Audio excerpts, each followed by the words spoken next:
Bom, acho que a gente pode começar, né? Já são 6h39, então a gente dá início aí ao segundo encontro da nossa oficina de agroecologia e educação ambiental, com foco na formação de professores e futuros professores e professoras também. Hoje a gente vai entrar propriamente dito no tema agroecologia. Esse tema ele vai passar por todos os encontros, né? E tentando fazer esses diálogos com a educação ambiental, porque essa interlocução ainda ela é nova dentro desse cenário do meio ambiente. Então a gente vai procurar fazer as reflexões, né, e as correlações entre esses dois temas. Para quem não estava aqui na primeira aula, a gente pôde falar um pouco sobre todos os encontros, né, os 16 encontros que nós teremos, todas as terças e quintas, sobre a lista de presença, que é gerada no final dessa aula aqui, e a partir dela a gente vai contabilizar para a emissão de certificados, então a gente está pedindo a presença de pelo menos 75% para a gente poder enviar esses certificados por e-mail para vocês no final do curso. As aulas serão todas disponibilizadas em formato PDF lá no grupo, então, a cada aula dada, eu vou procurar também socializar com vocês lá no grupo, tá? A gente deixou o grupo aberto para que vocês possam conversar, para que a gente possa, no sentido de trocar materiais, de trocar ideias e tirar dúvidas por lá também, tá? E o que a gente falou nessa primeira aula? A gente basicamente focou no histórico da educação ambiental no mundo e no Brasil.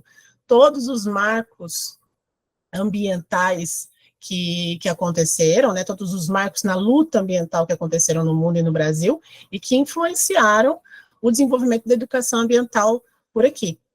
E a partir desse conhecimento histórico, a gente avança, né, para discutir a agroecologia, o que ela é, em que ela se sustenta, quais são seus marcos teóricos, seus autores de referência, seus movimentos de referência, e falar um pouco também sobre o histórico mundial e brasileiro dela, porque a gente acredita ser muito importante se situar historicamente, para a gente poder entender que tipo de crítica a educação ambiental faz, e a agroecologia também. E a gente vai percebendo, né, vocês vão percebendo durante esse processo o quanto que está conectado, porque ambas estão discutindo o cenário do meio ambiente no país e no mundo, então elas não estão imbricadas, né, não tá dissociável. Bom, agroecologia. A palavra agroecologia já diz o que ela é, né? Da agroecologia vem de agronomia e ecologia de ecologia. Então, é a interseção, a junção desses dois campos da ciência. Mas, comumente, a gente pode encontrar sinônimos de agroecologia, principalmente no nosso dia a dia, né? Na prática cotidiana. Não necessariamente o termo agroecologia é conhecido pela população, por alguma parte da população, mas ela talvez já tenha escutado esses temas aí, que é a agricultura sustentável, a agricultura orgânica, agricultura regenerativa, agricultura natural, agricultura alternativa, agricultura ancestral. Geralmente, esses termos também aparecem, são ditos correlatos à agroecologia, sinônimos da agroecologia.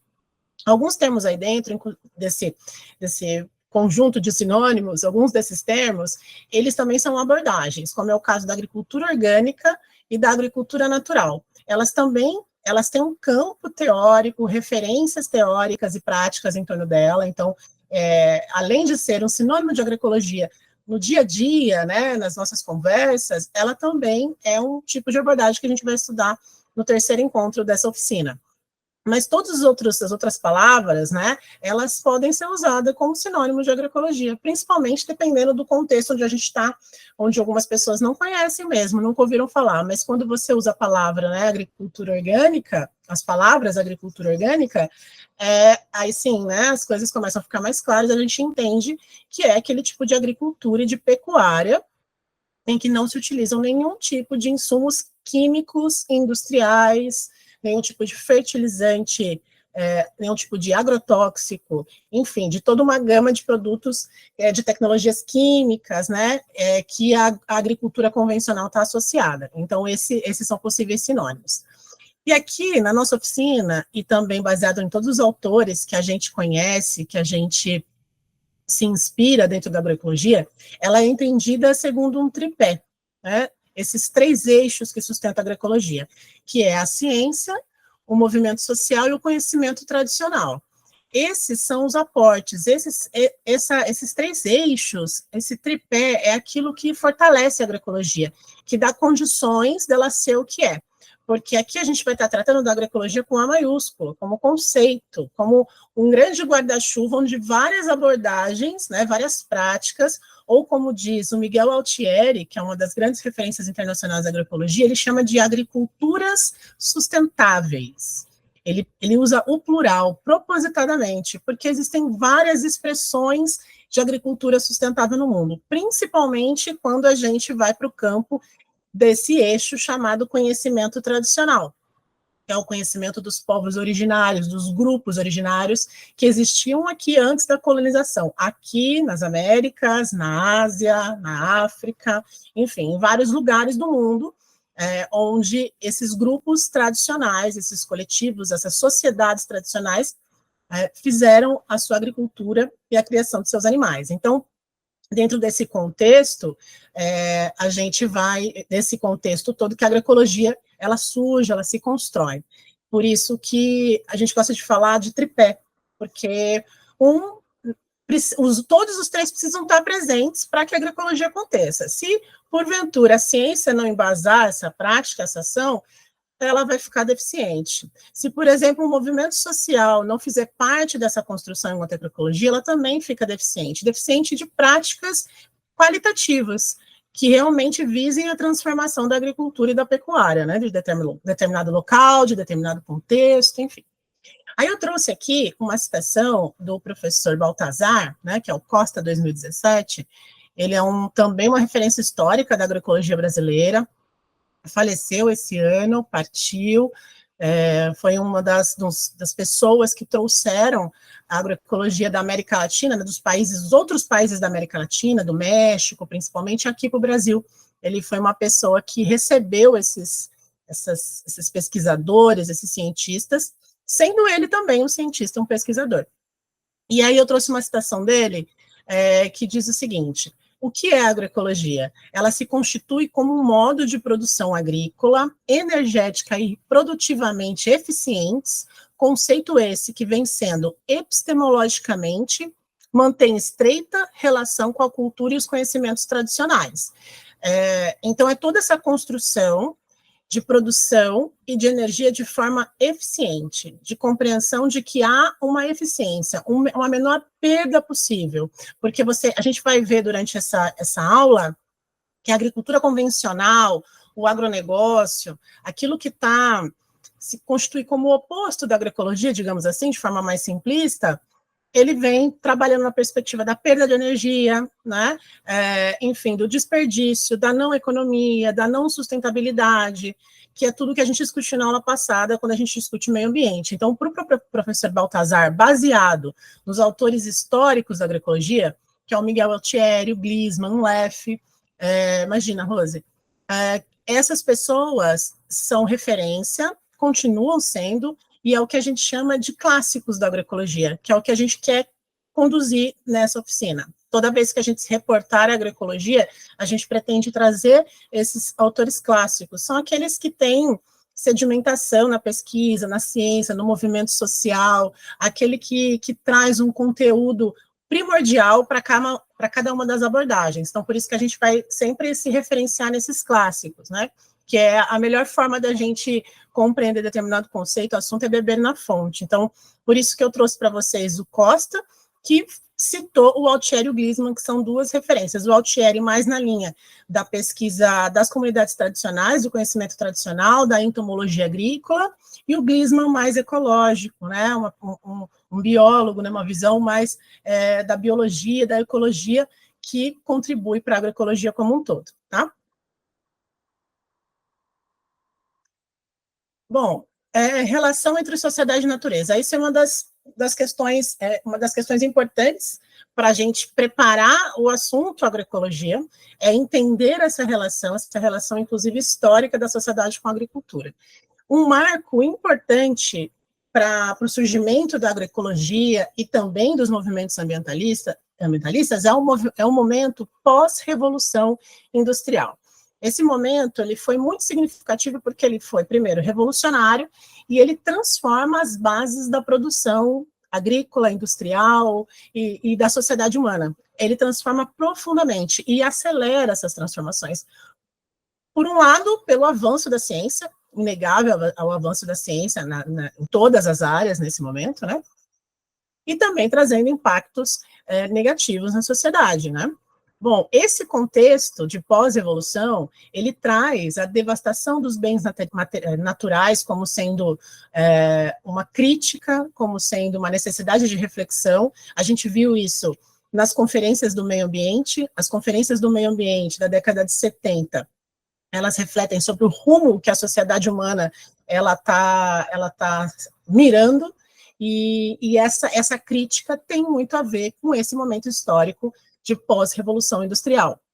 E aí você vai ter casos de poluição atmosférica, desequilíbrios ecológicos, a exclusão, a desigualdade, e tudo isso, todo esse momento também faz parte dos declínios históricos de várias civilizações. Então, todas as civilizações que tiveram o seu auge e depois tiveram a sua decadência, em muito se deve pelo não manejo correto dos recursos, por questões de mudanças climáticas, por desmatamento. Então, por exemplo, a região mesopotâmica era uma região de florestas, e ela é hoje um deserto. Isso se deve pelo modo como aquela civilização tratou os recursos e os bens naturais.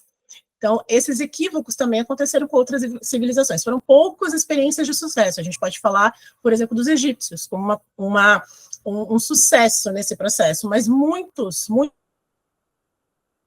marcaram de forma bem negativa o desenvolvimento da agricultura daquele povo.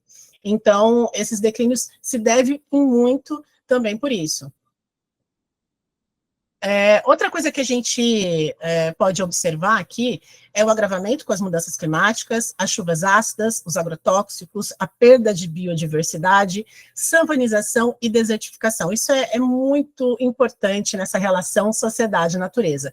É aquilo que eu disse sobre o histórico das civilizações antigas. Então, você há um processo, a savanização, é você tornar, né, savana, que é esse bioma, essa faixa de biodiversidade que tem no Equador, né, que tem no centro da Terra, essa faixa, inclusive, que a gente faz parte, o nosso cerrado é um tipo de savana. Esse processo também, ele pode rumar para uma desertificação. A gente sabe que são regiões mais quentes, com menos disponibilidade de água, de chuva propriamente dito, né? Então, todo esse pós-revolução industrial trouxe também a desertificação. E é uma projeção, né, que a gente encontra em várias pesquisas na área do meio ambiente, esse processo que pode levar, principalmente, a América Latina e a África a regiões de desertificação por conta das mudanças climáticas. O que levou à pós-revolução industrial?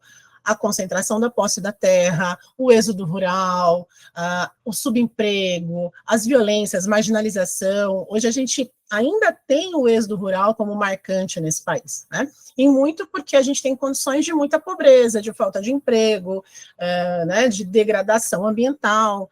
Se a gente for olhar para os biomas, a gente tem perdas significativas, a gente tem 8% da mata nativa atlântica ainda em pé, o Cerrado 20%, a gente tem avanço agora da fronteira agrícola para a Amazônia. Então, tudo isso é uma consequência também desse momento de pós-revolução industrial.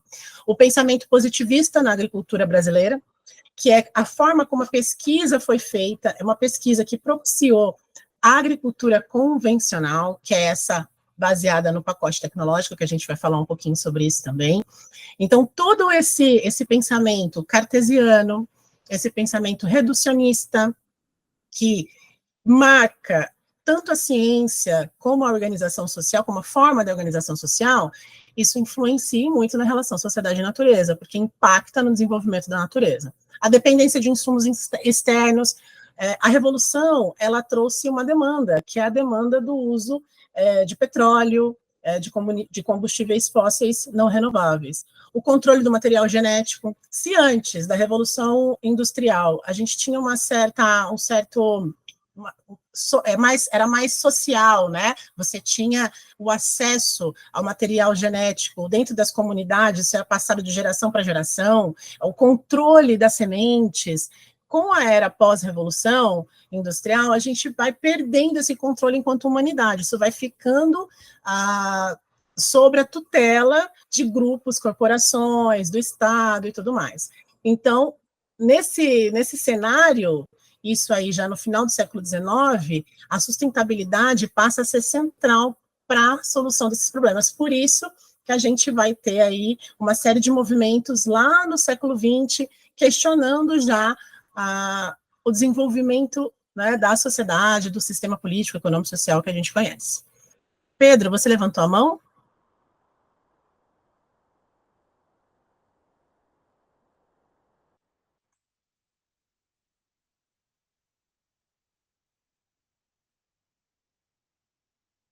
Bom, então, continuando.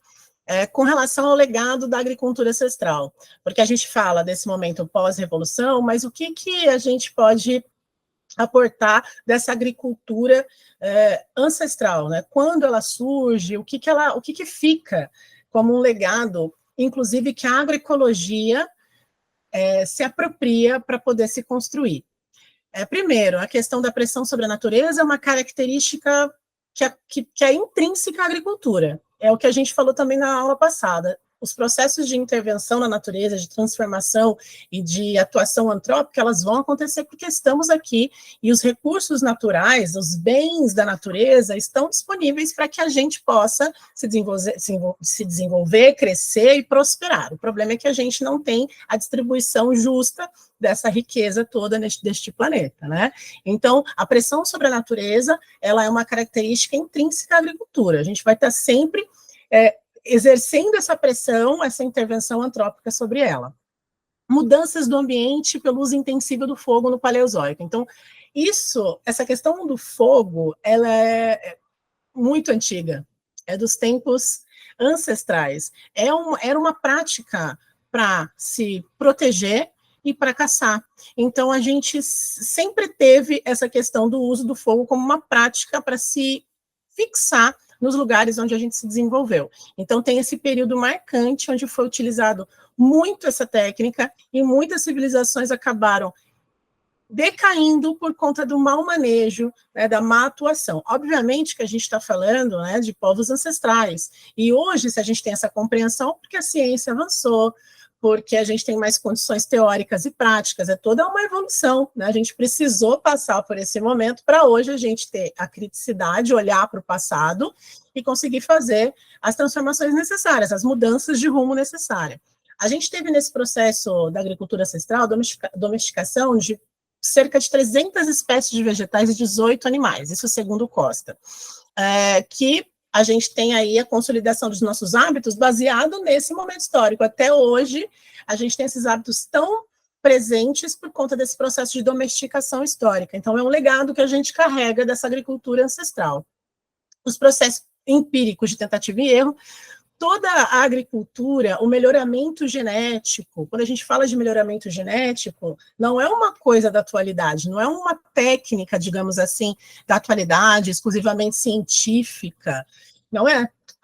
O melhoramento genético da planta é algo que foi feito por métodos empíricos, ou seja, de observação, de quantificação, por tentativas e erros. E foram muito mais erros do que acertos. Então, são gerações construindo uma genética de uma planta, transformando essa planta, guardando essa semente. E a agroecologia, ela bebe neste legado. É neste legado que a agroecologia bebe enquanto conhecimento tradicional. processos biológicos e vegetativos adequados às realidades, isso também é uma coisa que se construiu historicamente, então plantas adaptáveis, animais adaptados a determinadas regiões, clima, regime de água, os tipos de solo das plantas e tudo mais. Troca de germoplasma, o que é o germoplasma? Germoplasma significa material genético, então é o material genético contido numa semente. Então, um banco de sementes, um lugar onde a gente guarda sementes, é um banco de germoplasma. Então, essa troca de sementes, esse caminho que as sementes fazem no planeta, foi importante também, e a gente até hoje se beneficia disso. Nós sabemos que a maioria do que a gente come no nosso dia a dia, se a gente for olhar o nosso prato de comida, for olhar as nossas frutas, legumes, verduras, grãos, carne, a maioria não são nativas do Brasil, a maioria são exóticas. A gente não costuma consumir os nossos produtos nativos. Hoje é um movimento para utilização, por exemplo, de frutíferas da Mata Atlântica, pensando aqui no nosso bioma, né, aqui no Sudeste, e também em outras regiões, mas há um apelativo para que se consuma frutas de plantas nativas da Mata Atlântica, até para se resolver a questão da extinção, né? Então a gente precisa plantar para poder colher esses frutos, mas já há movimentos bem consolidados no Norte, no Nordeste, no Centro-Oeste, com os biomas de acesso a essas frutas, mas aqui a gente ainda tem, aqui no Sul-Sudeste ainda é um pouco mais de distância de consumo de produtos nativos, né? Mas é muito por isso, é esse legado também que a gente carrega, né? De poder acessar produtos que não são nativos do nosso país, né? Da nossa região.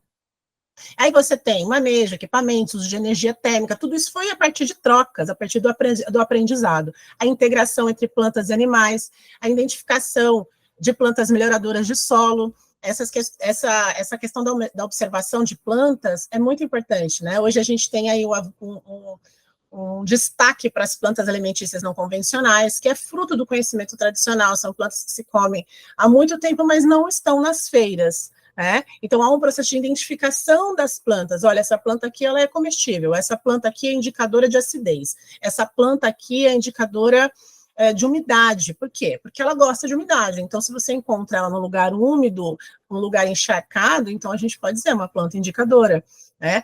Uma planta que indica a qualidade do solo, a estrutura desse solo. Os métodos de conservação e manutenção dos solos, rotação e consórcio de culturas. A rotação de culturas e o consórcio é uma prática ancestral e que a gente utiliza até hoje, inclusive na agricultura convencional, né? A agricultura convencional de grandes extensões, monocultivos, de alta tecnologia investida, esse termo agronegócio que a gente conhece, né? Esse termo da agricultura pecuária convencional, ela se utiliza também de consórcio de rotação de culturas, não no nível necessário e desejável, mas ela também realiza, é uma prática convencional, não uma prática da agroecologia. Mas a agroecologia bebe nesse legado porque é um legado importante, porque ele traz benefícios para o solo. Quando você muda a cultura a cada ano ou a cada ciclo, você tem melhorias nos níveis de fertilidade, na incidência de pragas e doenças. Então, é sempre importante a gente não plantar sempre a mesma espécie no mesmo local, né? Então, isso é uma prática ancestral. É a prática do pousio também, que é deixar a terra descansar. Não plantar naquele ano ou durante um certo período, fazer essa rotação também com espaços de descanso para o solo também precisa de descanso, então a prática do pousio também é utilizada, uma prática bem ancestral, indígena, né? O conhecimento sobre as plantas repelentes de pragas, repelentes e atrativas também, né? Tem plantas também de atração de polinizadores, às vezes quando você cria um espaço de intervenção da agricultura, seja ela qualquer tipo, frutíferas, hortaliças, medicinais, espécies para madeira, arbóreas, você precisa atrair polinizadores, então existem plantas que fazem esse processo. Seleção genética, escolher aquelas espécies mais adaptadas, por isso que a gente sempre fala dessa questão do contexto. Falei isso na aula passada com educação ambiental, e falei que a gente ia falar sempre sobre isso, né, sobre a contextualização, e isso também é contextualização, porque a gente está falando de seleção genética, de escolha de espécies adaptadas ao local, né. E aí falei das experiências de sucesso no Egito, né, que é uma das questões que foram exceções no Egito e no Sudeste Asiático, porque na maioria dos casos das civilizações que atingiram o domínio de certas regiões, eles acabaram entrando em decadência muito em decorrente, né, da sua má utilização do espaço geográfico, do solo, da água, né, da não sustentabilidade. É claro que existiram guerras e conflitos, mas o nosso foco aqui é pensando no uso desse espaço, desse solo, dessa agricultura que é ancestral. Né? Alguém gostaria de fazer alguma reflexão?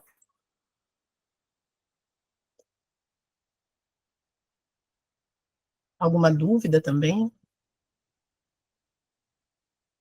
Agricultura e pecuária. Como que foi esse desenvolvimento?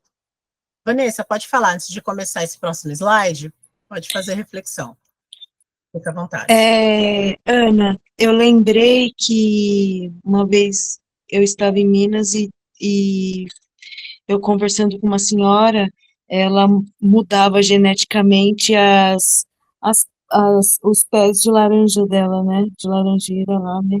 Então tinha uma que era muito azeda, ela casava, ela fazia um enxerto e casava, falava que casava para o fruto ficar mais doce. E realmente ela fez, aí ela foi tentando, ela disse que demorou um tempo, mas depois ela conseguiu deixar a laranja doce mesmo. Aí ficou muito boa. Então, esse melhoramento ela já tinha aprendido, né, com os pais. Então, esse melhoramento genético a gente vê mesmo que é bem antigo, assim, né? E quando eu soube, eu achei sensacional, assim, muito legal. É isso.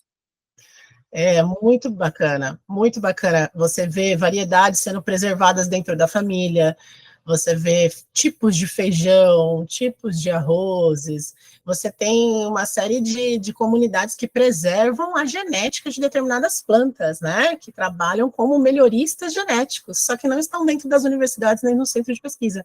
Mas eles vão fazendo de uma forma menos sistemática, de uma forma mais longa, mas de uma forma muito bonita também, porque mostra que todo esse processo aqui, tudo que a gente vem falando de agroecologia e de meio ambiente, de avanço da ciência, bebeu nessa fonte, né? Bebeu nesse legado da Sim, agricultura, nesses povos, com as suas limitações, né?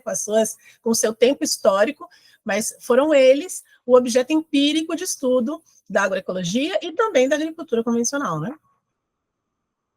é verdade, é muito legal Bom, poder lidar né? com isso.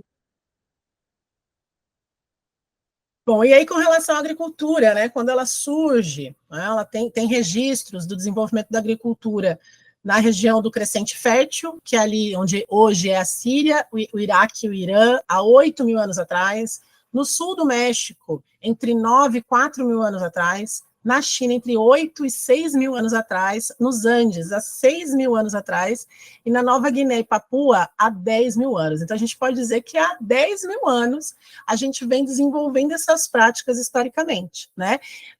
Aí, a questão da mudança da geografia do lugar, do solo, de todo o ambiente, do meio ambiente, a partir do desenvolvimento da agricultura. Se antes a gente era coletor, se a gente era caçador, quando a gente traz a agricultura para perto da gente, as coisas começam a se transformar.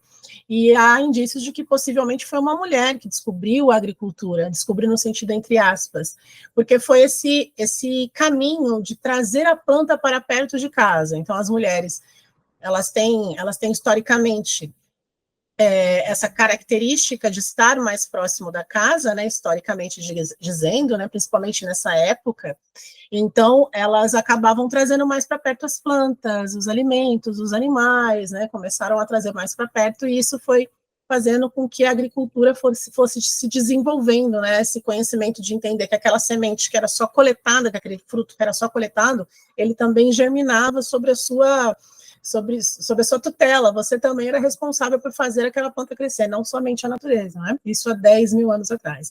E que tudo isso gerou transformações. Então, o caso da desertificação da região da Mesopotâmia, você tem a expansão da agricultura pelos gregos, no Mediterrâneo, que também deixou o solo exaurido, deixou uma série de problemas hídricos, enfim, todos os problemas, todos os graus de problema ambientais.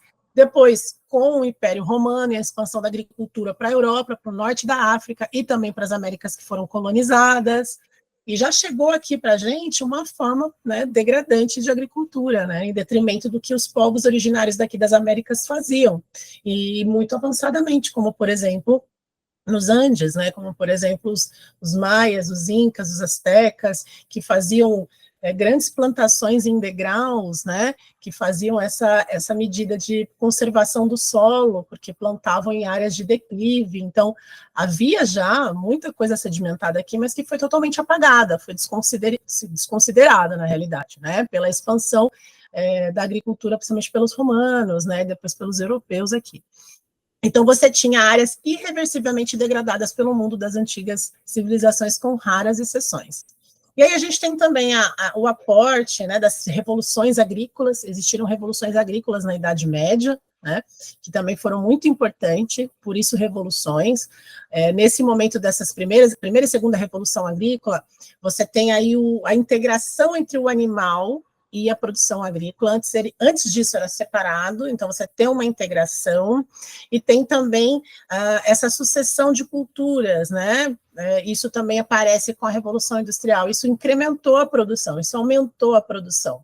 Então, isso foi revolucionário. Mas, por outro lado, você teve aí, no século XIX, já problemas de ordem de produção, como é o caso, fita patológica, aconteceu com a cultura da batata, né? Que gerou mais de 1,5 milhões de pessoas que, né, estavam com fome, morrendo de fome, porque a cultura da batata era basilar na alimentação, principalmente da Inglaterra. E o que é muito interessante, porque a batata não é nativa da Europa, não é? A batata é nativa do Chile.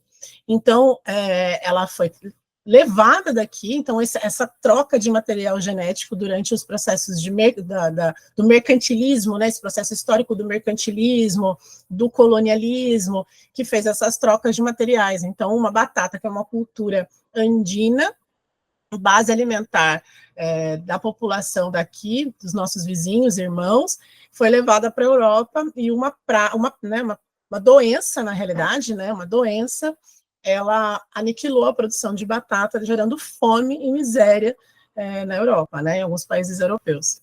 A Revolução Industrial, como eu disse no slide anterior, e aí todo esse processo, o que impacta no Brasil, essa agricultura da Revolução Industrial?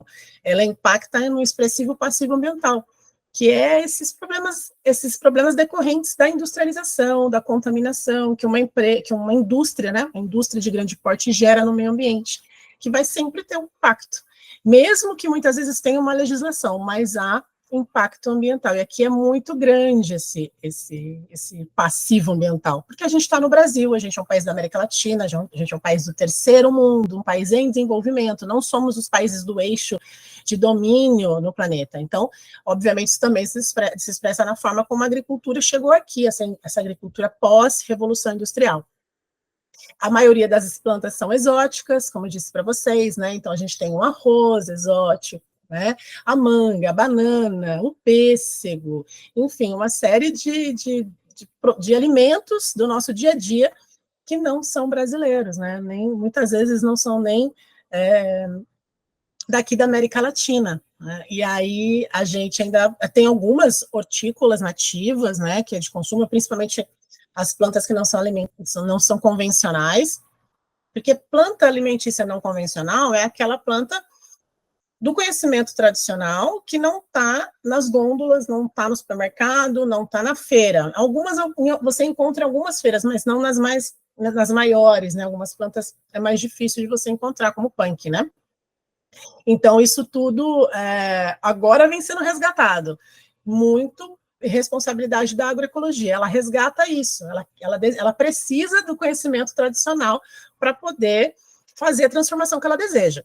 É importante esse conhecimento, né? Até porque são conhecimentos efetivos, que deram certo, porque foram desenvolvidos, né? Como a gente falou, por tentativa e erro, passado de geração para geração, de família para família. Então, a agroecologia, ela quer resgatar isso, esse conhecimento que colabora com a nossa evolução aqui nesse planeta, né?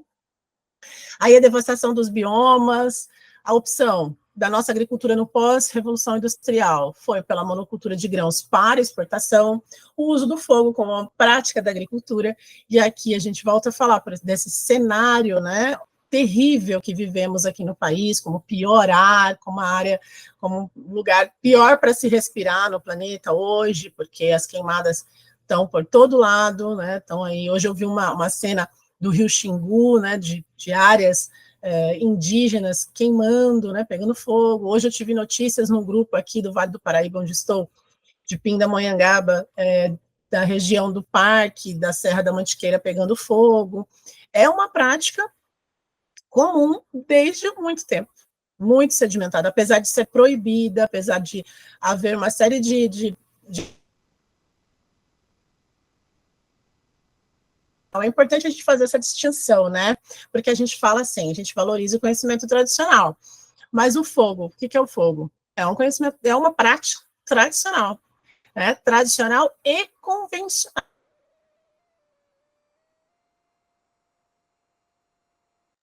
A gente fala aqui, né? Monocultura de grãos, revolvimento do solo com maquinários, isso é o convencional. O tradicional, a agricultura tradicional aqui não é sinônimo de convencional, tá? A não ser a prática do fogo, que é uma prática tradicional e convencional também. Ela era tradicional, acontecia, né, nas regiões principalmente dos povos originários, né, esse corte, queima, né, e destoca de muitas regiões do norte do país, feito, né, por populações indígenas, num momento histórico completamente diferente do que a gente vive hoje, né? Então, hoje se avalia que não é possível conviver com essa prática mais, ela é depreciativa, né? Ela deteriora as condições de vida no planeta, né? Da nossa vida e dos outros seres. Então, ela foi deixada de lado, mas na prática, para a agricultura convencional, ela ainda persiste, e muito. É difícil até mesmo de ações governamentais, né, do Estado, para poder mudar essa realidade, porque precisa de uma pessoa numa moto com um isqueiro para causar um estrago, assim, que a gente não consegue nem imaginar, porque a gente aqui dentro, né, a gente dentro da nossa casa, a gente, no nosso dia a dia, muitas vezes a gente só vê o impacto, né, ali aquela fumaça, mas quando você está na zona rural, você está ali vendo a zona rural, nas regiões de mata, né, mais afastadas, você está vendo ali toda aquela natureza, aquelas plantas e animais sendo queimados. Assim, é uma tristeza muito grande, mas é uma realidade fruto desse modelo que a gente vai criticar um pouco aqui nessa aula, né, que é esse modelo da agricultura convencional, né, que convencionou-se como boa, mas os impactos são grandíssimos e a ciência está mostrando cada vez mais os problemas, principalmente a ciência que aborda a agroecologia. Né? Os impactos do solo com erosões, vossorocas, né? As erosões, esse problemão que existe dentro da agricultura convencional, dentro dos nossos, né, nas nossas paisagens. A gente aqui no estado de São Paulo consegue observar isso assim, de forma gritante. Aqui no Vale do Paraíba, onde eu estou no momento, é uma região muito degradada, já foi uma região rica no café, né? E hoje em dia é praticamente reflorestamento, né, bem entre aspas, um plantio de eucalipto, na realidade são monocultivos de eucalipto e pasto, né? Então, eucalipto é a última coisa que, né, você faz, você plantou grão, né? Você teve um pasto e aí já não dá mais, e aí vamos para o eucalipto, que é rústico, rápido, rentável, né? E tem mercado sedimentado para isso. Então, esse é o último recurso de um solo degradado. Então, aqui a gente está numa região de plantio de eucalipto para todo lado e de muita erosão, muita vossoroca, né? Que são essas erosões grandiosas, maiores. O revolvimento do solo também é uma questão importante, né, nessa relação da agricultura, da pecuária, essa necessidade dos maquinários, porque houve um boom da tecnologia mecânica, e aí você tem tratores, você tem todo um maquinário pesado atuando sobre esses solos, e isso é problemático, você compactua, né, compactua esse solo. Né? E a Revolução Verde, os seus impactos, que a gente vai falar também. A Revolução Verde, toda essa crítica da agroecologia, ela começa aqui, nesse momento de pós-revolução industrial. Então, a gente tem todo esse caminho histórico, né, da agricultura, mas a Revolução Industrial, ela é marcante, ela muda completamente o padrão da agricultura no mundo, na agricultura e da pecuária. Então, a Revolução Verde é chamada modernização da agricultura. agricultura, quando ela se torna moderna, segundo os padrões europeus, dos Estados Unidos e do Japão, né, onde ela nasce, onde ela é a vanguarda, digamos assim, onde ela primeiro se sustenta nos Estados Unidos, na Europa e no Japão também. O que orientou a Revolução Verde, esse processo de mudança tão rápida e tão drástica na agricultura e pecuária mundial? A teoria de Liebig, ele foi um químico, então ele estudou a nutrição mineral das plantas. Então, no campo da química, essa revolução química, isso tudo foi apropriado pela indústria, né, pela indústria e pela agricultura, construindo esse padrão de agricultura convencional que a gente conhece, baseado no uso de adubos químicos, agrotóxicos, fertilizantes nitrogenados, fosfatados, esse pacote tecnológico que a gente fala aqui da Revolução Verde. Então, essa teoria, ela descortinou horizontes, ela foi muito importante para o pós-revolução industrial, para a modernização da agricultura, tá? Então, tem a Revolução Industrial, a tecnologia química, mecânica e o uso da energia fóssil. Outro elemento importantíssimo com a descoberta do petróleo. Alterações significativas na base produtiva, né, os maquinários agrotóxicos, a Revolução Verde, ela vai falar de incremento da produtividade, então, aumento da produtividade. Qual o primeiro discurso da Revolução Verde? O porquê da necessidade de se produzir uma ciência para otimizar, para racionalizar, porque a gente precisa resolver o problema da fome. Há sempre o discurso de quem está à frente dos processos tecnológicos, de quem constrói a sociedade, quem dirige a sociedade, de que a gente precisa resolver um problema que é a fome. Quando, na realidade, o que a gente vê é outra coisa. O que a gente vê é, basicamente, o lucro, né, e o ganho de pequenos grupos mundiais com relação a determinada, né, justificativa ou necessidade. Então, esse incremento da produtividade, ele tem esse viés, né, do combate à fome, na melhoria dos índices, das perdas, enfim, da padronização, das facilidades, tudo isso construiu esse ideário da Revolução Verde. Liberação da mão de obra no campo. Então, você tinha, ainda antes da Revolução Verde, um grande uso da mão de obra. Existiam pessoas empregadas no meio rural. A Revolução Verde, com a tecnologia mecânica, com os maquinários, ela expulsa, ela libera essa mão de obra do campo. Então, aí a gente vai ver o êxodo rural acontecer simultaneamente a esse processo. Porque se antes era um trabalho feito por 30 pessoas, hoje 2 operadores, 1 operador de máquina consegue resolver, né, e produzir de forma muito mais eficiente. Essa necessidade da eficiência é muito marcante na Revolução Verde, né, do avanço da ciência nesse sentido. Expansão das áreas agricultáveis. A Revolução Verde, ela quer expandir, é sempre um processo de crescimento, de rápida difusão, esse arcabouço teórico, prático da Revolução Verde, ela teve uma difusão muito rápida. Ela chega aqui no Brasil em 1960, na Europa bem antes que isso, né? Mas no Brasil em 1960, 70, e aí você começa a identificar a subsunção da agricultura e indústria. O que isso significa? Essa relação imbricada. Não há agricultura separada da indústria nesse momento de pós-revolução industrial, nesse processo de modernização. Não existe uma agricultura independente mais, até hoje. Nós não temos uma agricultura que independa da indústria. Por isso que há autores dentro da agroecologia que defendem a produção sempre em larga escala também, não só a pequena agricultura, como a gente vai ver muito marcante aqui hoje, essa questão da aporte da pequena agricultura, mas tem alguns autores da agroecologia que também falam dos processos de industrialização, né? Também não sobre o viés da indústria dominante, mas pensando em alcançar todo o planeta, para que isso seja para todos, né? A mudança sempre seja para todos, mesmo entendendo que a agricultura está vinculada à indústria, né? Essa indústria que é capitalista no fim das contas, né?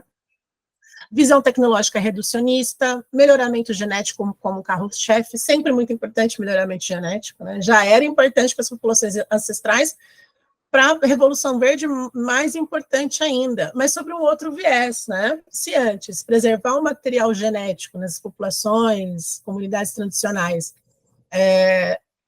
era uma questão de preservação da vida, de manutenção da vida, agora na Revolução Industrial é o contrário. Por quê?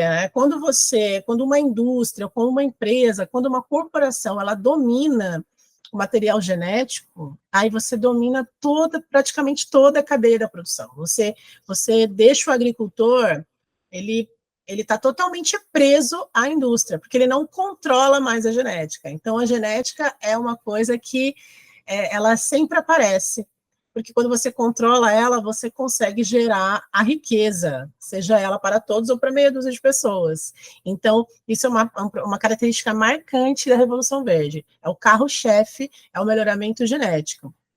Componente biológico é marginalizado, componente ecológico, biológico, energético, social, completamente marginalizado dentro da Revolução Verde. Isso não tem espaço para ser discutido, questionado, né? Processo de questionamento da modernização na segunda metade do século XX. Isso aqui é muito interessante. Em 1930, aconteceram uma série de problemas em Oklahoma, nos Estados Unidos, referente à erosão, à perda de solo, né, a qualidade do solo. E aí foi a primeira vez, né, e se a Revolução começou na primeira metade do século XIX, na primeira metade do século XX, na segunda, já nem 50 anos depois do surgimento de todas essas técnicas, esse aporte tecnológico, mecânico, químico, já com 30 anos, já começaram a aparecer os primeiros problemas. E aconteceu justamente onde essa tecnologia ela surgiu, que foi nos Estados Unidos. Então, em 1930, 32, surge já órgãos estatais para cuidar da conservação dos solos. E aí que surge a preocupação com os solos. Isso da agricultura convencional mesmo, nada ligado à agroecologia, porque ainda ela era bem incipiente nesse momento. A gente vai falar sobre o histórico dela e vocês vão conseguir fazer a junção, né? Onde que surge a agroecologia nesse contexto, né? Ela já existia aqui, muito marginalizada, né? Mas já existiam teóricos, já existiam referências mundiais, muito embora por conta da crítica à Revolução Verde, crítica à modernização da agricultura. Então, você vai ter uma série de pesquisas para discutir os problemas de sanidade, de doenças, né? E você vai ter também as pressões da indústria no pós-guerra. O pós-guerra, ele pressiona com os produtos gerados nesse momento. O que se gera? As armas químicas, as substâncias químicas, elas precisam ter uma outra utilidade, porque a indústria química surgiu, a indústria química ou a indústria armamentista construindo tanques de guerra, né? E aí você tem depois tratores, você tem uma arma química, ela foi e é utilizada depois para a agricultura para combater determinadas pragas e doenças. Então, para onde ia todo esse aparato que foi construído? Foi destinado para a agricultura. Né? Então, tem essa pressão da indústria para que se produza químicos, porque a indústria química nasceu nesse contexto, ela precisa continuar dando vazão, ela precisa continuar dando lucros, né? Ela precisa continuar existindo. O uso excessivo de fertilizantes fosfatados e nitrogenados, que são extremamente prejudiciais para os recursos hídricos, para os bens hídricos. Então, você tem águas contaminadas, você tem processo de eutrofização, né? Então, tudo isso decorrente do uso de fertilizantes. Isso já na metade do século. Imagina como não está hoje, porque hoje se usa todo esse pacote tecnológico de forma indiscriminada.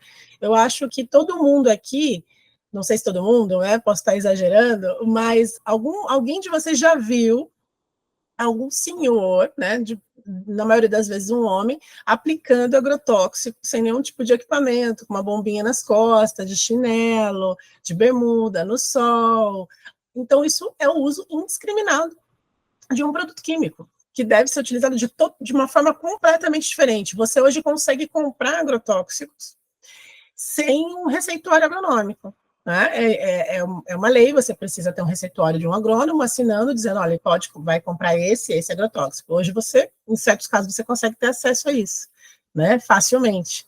Então, para a gente ter noção de que Hoje é bem mais complicado controlar. Então, imagine o nível de contaminação que nós vivemos no nosso dia a dia, né? As nossas roupas estão contaminadas, nossos travesseiros estão contaminados, nós dormimos sobre algodão, né? Ou sobre tecidos que têm alta incidência de agrotóxicos, né? Existe, às vezes, essas pessoas acabam dizendo, não, você comprou um alimento, é só você lavar muito bem esse alimento para tirar agrotóxico. Não, isso não existe. Não existe não há possibilidade de você tirar um agrotóxico de uma planta, de um fruto, de um produto, né, agrícola, por conta disso, né? Então, hoje a gente está num cenário muito pior, né? Muito pior, nesse contexto da pós-revolução verde, né? Então, esses impactos na água, contaminação e tudo mais, doenças ecológicas, água, solo, exploração de animais e vegetais, ação das empresas internacionais aqui no terceiro mundo. Isso também foi fundamental para a Revolução Verde se sedimentar.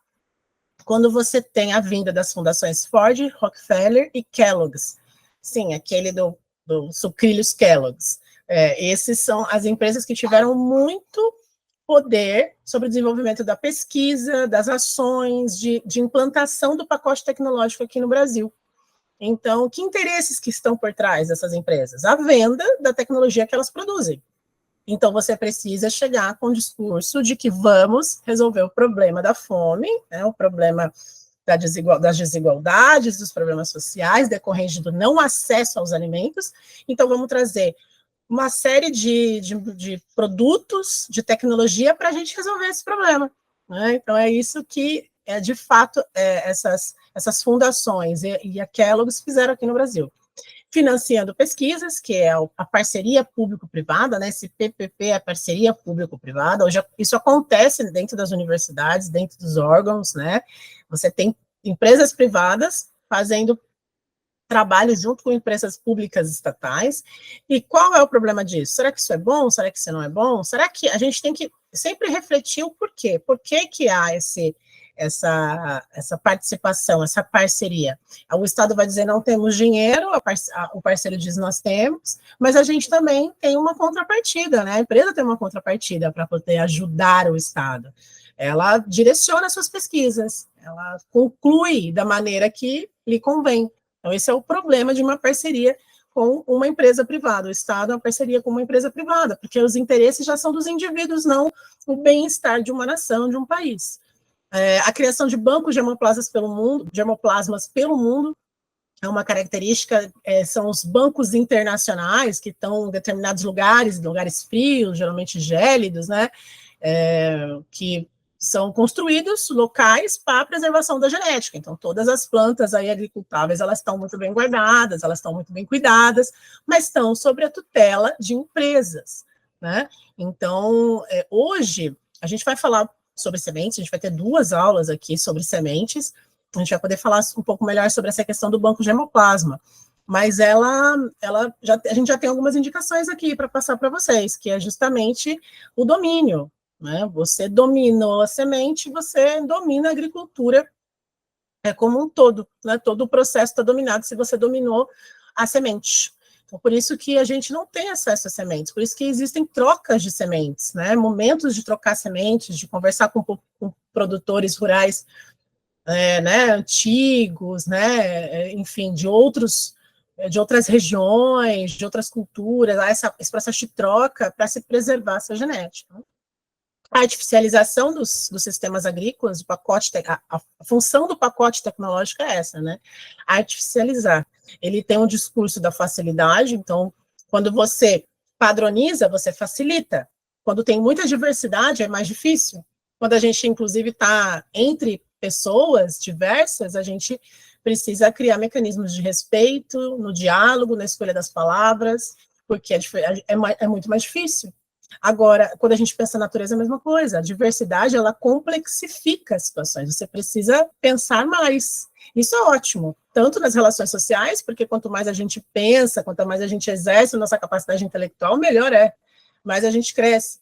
Mas, com a natureza é a mesma coisa, a gente vai entendendo melhor ela. Agora, o pacote tecnológico, ele tem uma outra visão, que é a visão da padronização mesmo, para facilitar a intervenção e conseguir quantificar essa produtividade. Quanto que 1 hectare de batata gera em dinheiro? Quanto que 1 hectare de milho gera em toneladas, né, por hectare? Quanto isso vai sair? Qual o custo de uma saca? Quanto que eu ganho? Então, todo esse processo que tem tudo a ver com o curso de agronomia, o curso de agronomia, ele faz isso, né?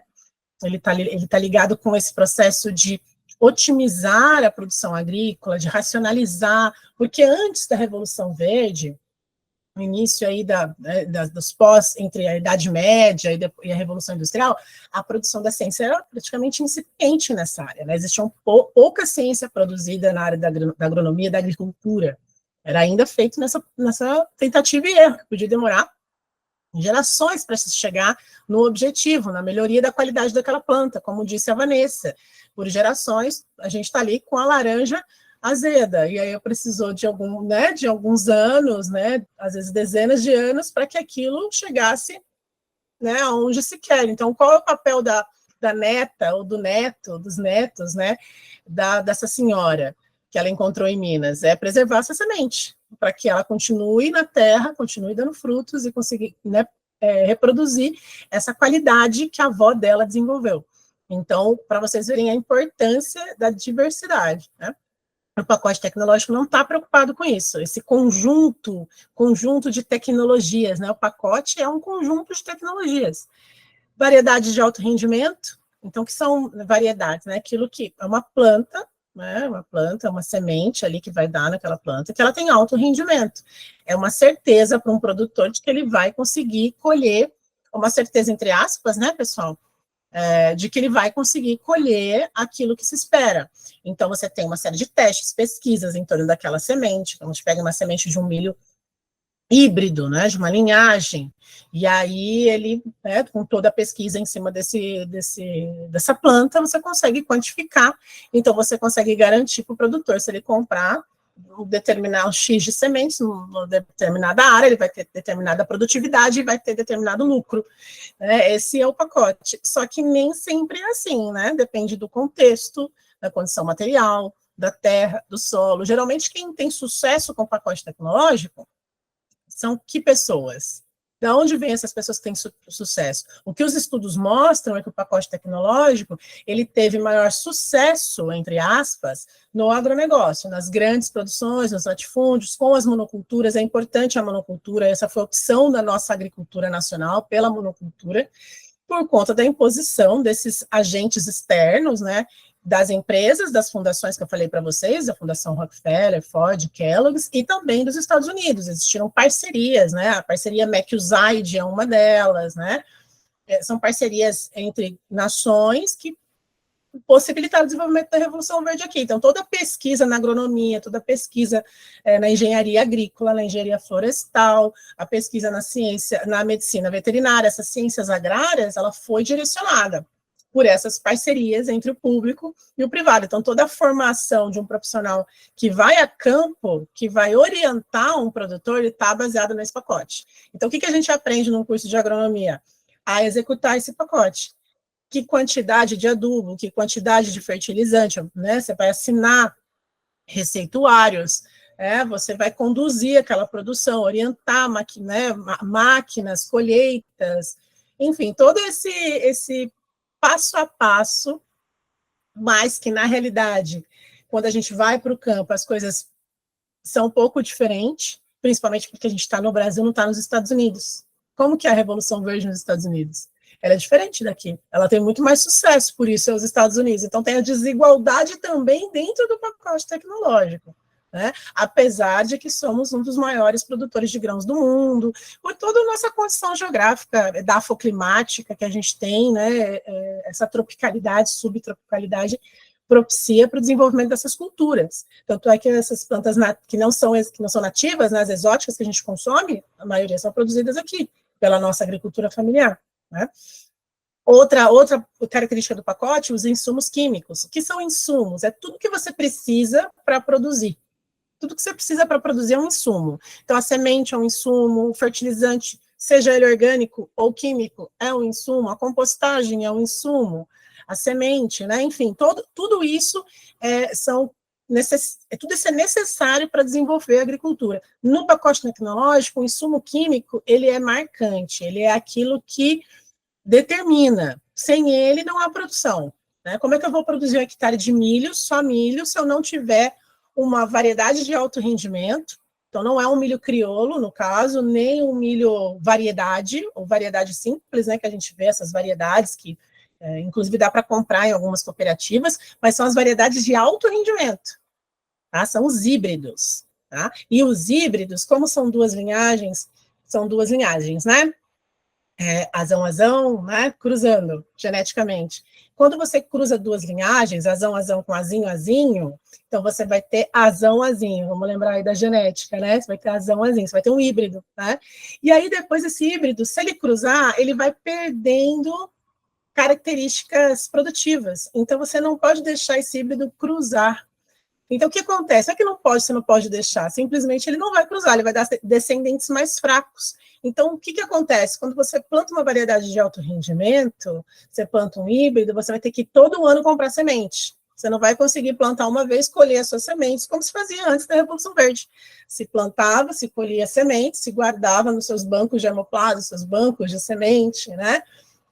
Hoje em dia, quem quer optar pelo pacote tecnológico tem que ter uma variedade de alto rendimento, porque ela foi adaptada, porque ela foi, né, modelada, melhorada, para poder ser padronizada. Então, você padroniza a altura, tá? Quantas espigas do milho, quantos grãos, alinhamento dos grãos, né? As pilheirinhas de grão, tudo isso é melhoramento genético. E tudo isso diz respeito ao quê? A investimento. Você precisa de investimento em pesquisa para garantir a elaboração desse gene, né, dessa qualidade genética. Você precisa de ciência, precisa de pesquisadores, precisa de dinheiro, por isso que é caro.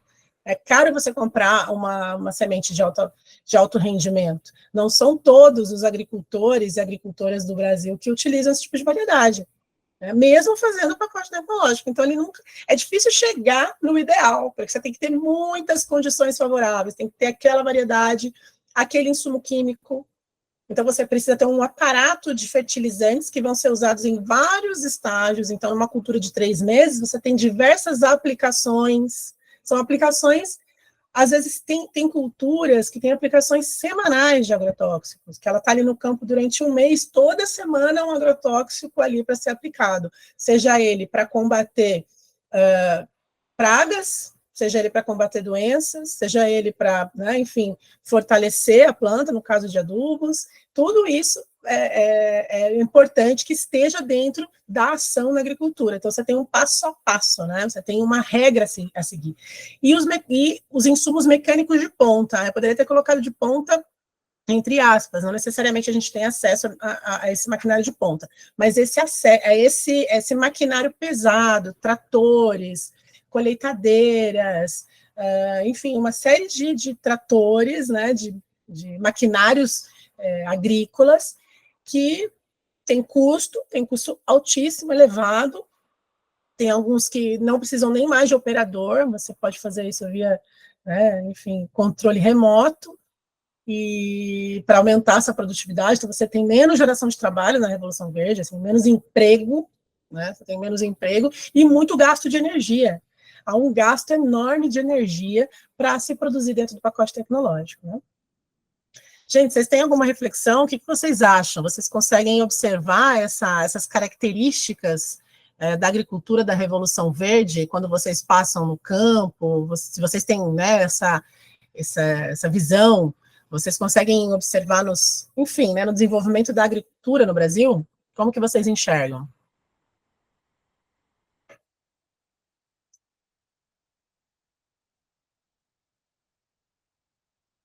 Renata, Maria Luísa, tem alguma reflexão? O que vocês acham dessa crítica da Revolução Verde?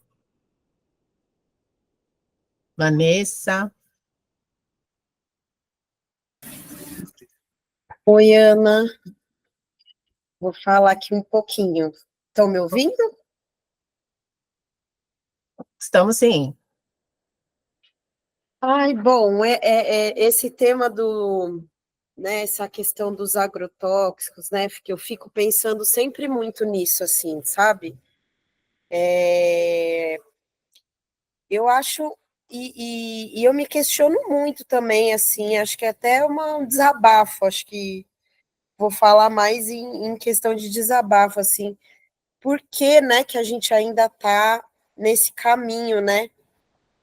Que eu acho que a gente tem um conhecimento tão rico, assim, acho a agroecologia tão bonito, né? E a gente tem tanta terra, e a gente fica nessa de agrotóxico, um negócio super pesado e tal. Sei lá, eu fico meio tensa, assim, meio assustado o que a gente vai ser, né? Igual é uma coisa que eu me questiono muito, né? Esses dias eu estava falando com os amigos da escola que recentemente eu parei de comer carne, né? Não completamente, ainda estou em transição.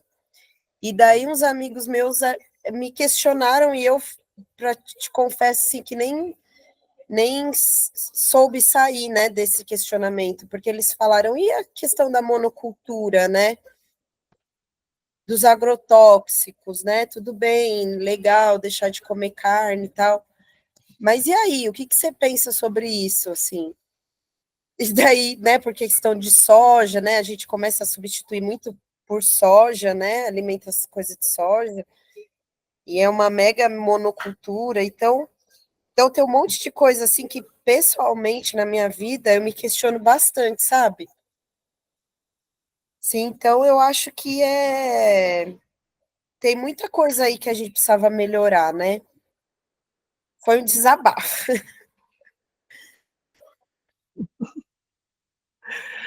Ai, agradeço a reflexão, ela é importantíssima, assim, importantíssima, porque é um questionamento, é uma ânsia mesmo que a gente tem quando a gente está construindo agroecologia. Por que estamos imbuídos nessa situação tão catastrófica que a gente vive, sendo que existe uma série de ciência, informações dizendo o contrário, a gente tem que mudar os rumos, né?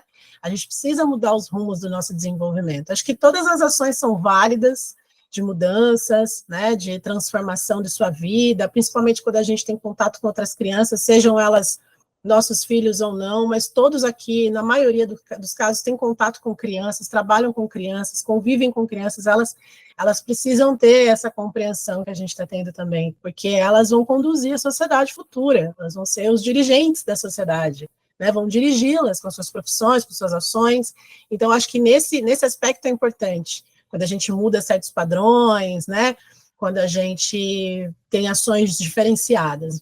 Mas, por outro lado, é importante, né, e eu compartilho dessa ideia, de que a gente precisa de mudanças macros, né, a gente precisa que as pessoas que dirigem esse planeta, né, as nações, né, porque a gente é determinado, nós não determinamos nada, a mudança do nosso hábito, da nossa alimentação, ela não gera o impacto que a gente deseja.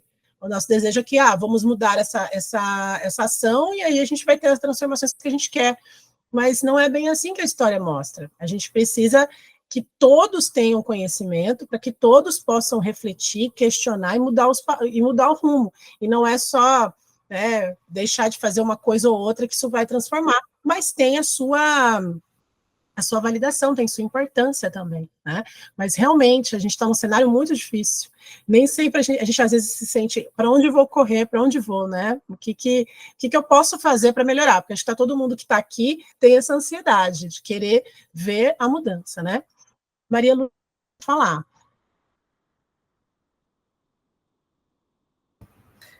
Oi, gente, peraí, tô ligando as coisas aqui. Consegue me ouvir? Sim? Então, eu tava Sim. pensando aqui, porque eu sou professora de biologia e ciências, né? E hoje, agora, antes de entrar, eu tava um pouco eu estudando um pouco melhor assim esse aspecto das queimadas, né? Eu falo de São Paulo, capital. E, e aí eu comecei, enfim, e fiquei imersa, assim, né? Estudando muito. Já faz um tempo que eu estou estudando, mas hoje, especialmente, foi um dia que eu fiz essa imersão.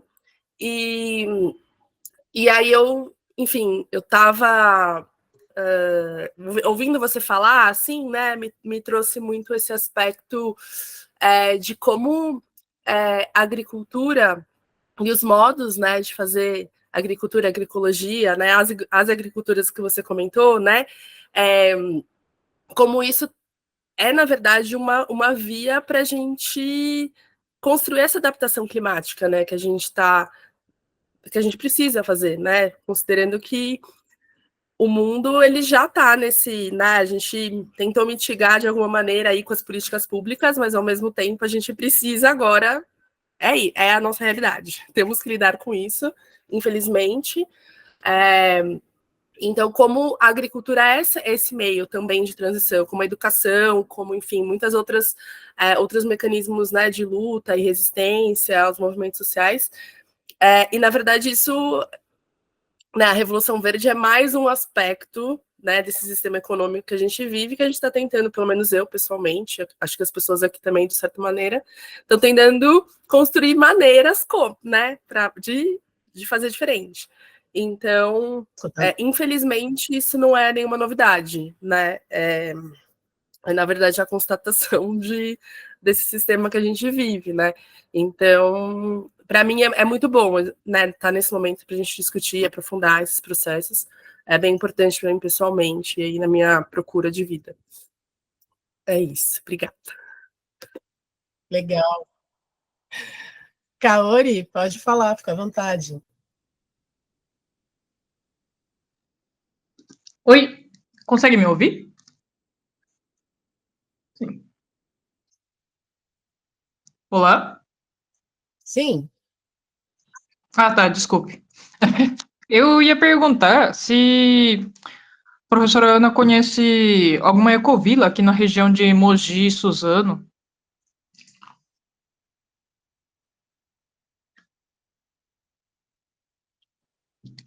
É só Kaori, uma não pergunta mesmo. conheço. Desconheço a Ecovila. Não.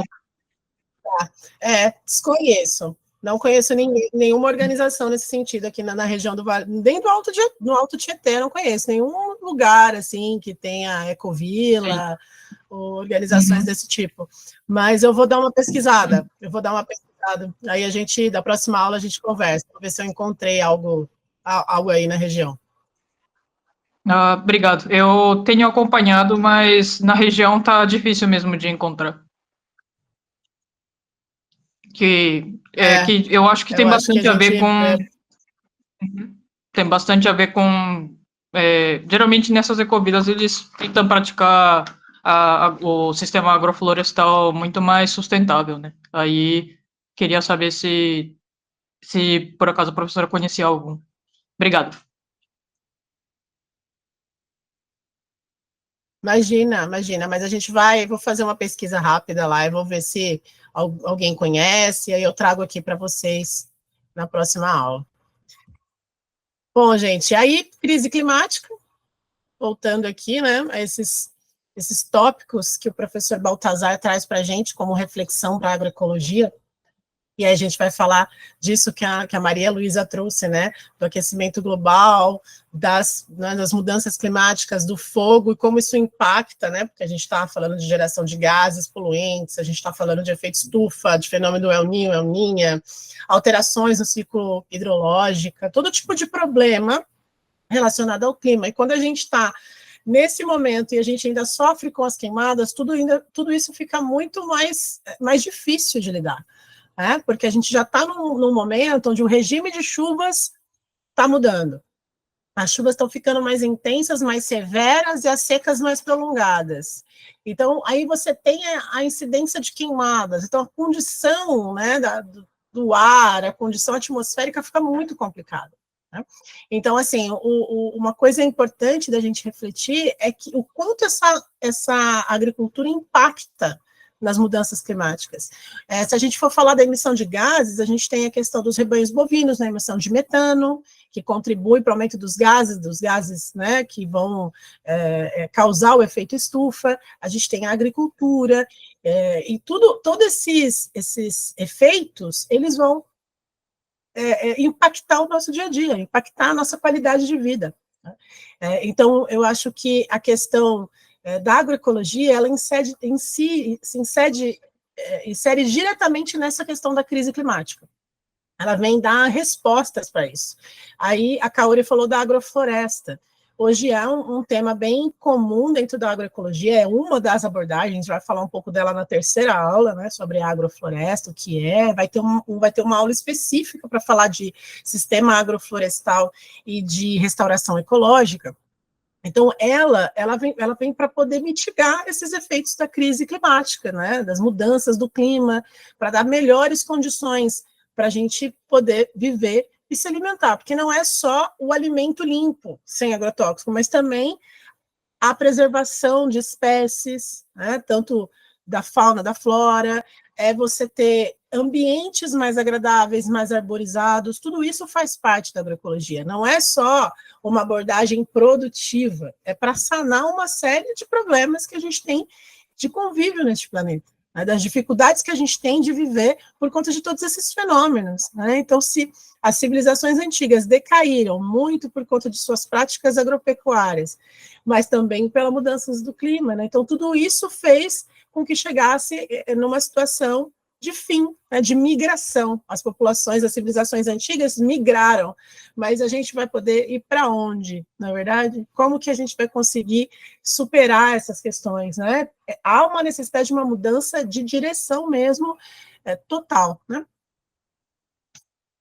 Aí aqui eu trouxe umas imagens para a gente refletir sobre tudo isso que eu falei com vocês, sobre a Revolução Verde, né, sobre o pacote tecnológico, sobre todas essas características da agricultura convencional, a chamada agricultura praticada pelo agronegócio.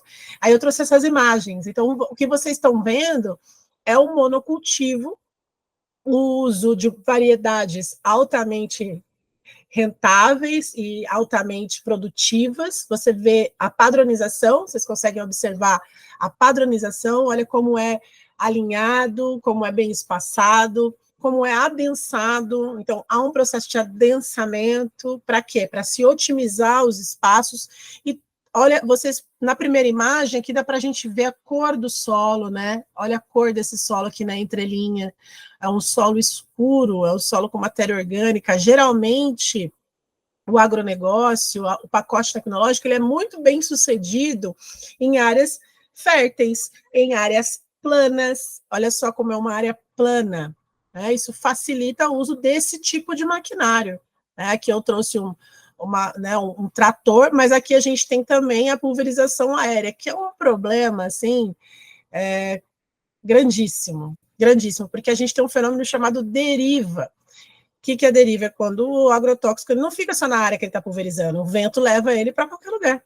Então, você tem casos, né, fora das áreas de cultivo.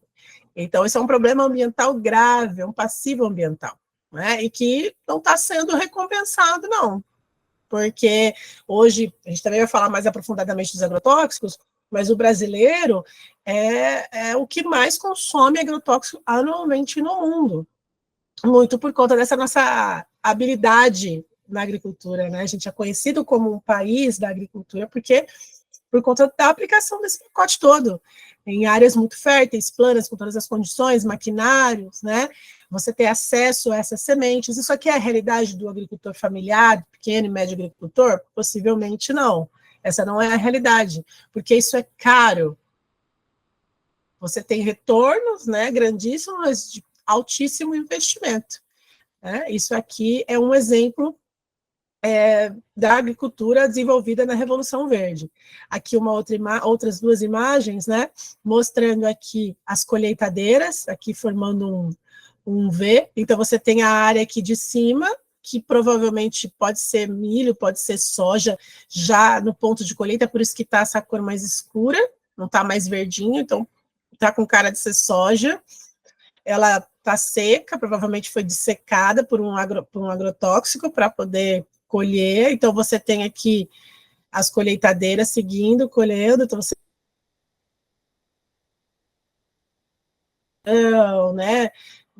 enfim, de todo o problema, né? Todo o problema em decorrente desse monocultivo. Facilita, né, muito você ter uma cultura só para trabalhar, quanto mais você diversifica mais difícil é o manejo, mas também você chega mais perto de equilíbrios da natureza, e quando você chega perto do equilíbrio, como a agroecologia, né, sinaliza, a gente vai ter menos aporte de energia externa, que comprar menos insumos externos. Aqui você tem uma série de tratores, né?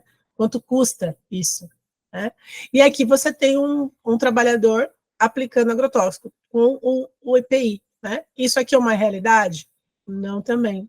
Então, como eu disse para vocês, a gente possivelmente já viu alguém aplicando agrotóxico sem nenhum tipo de EPI, sem nem luva, sem máscara, sem óculos, né? E mesmo assim, essa pessoa está contaminada.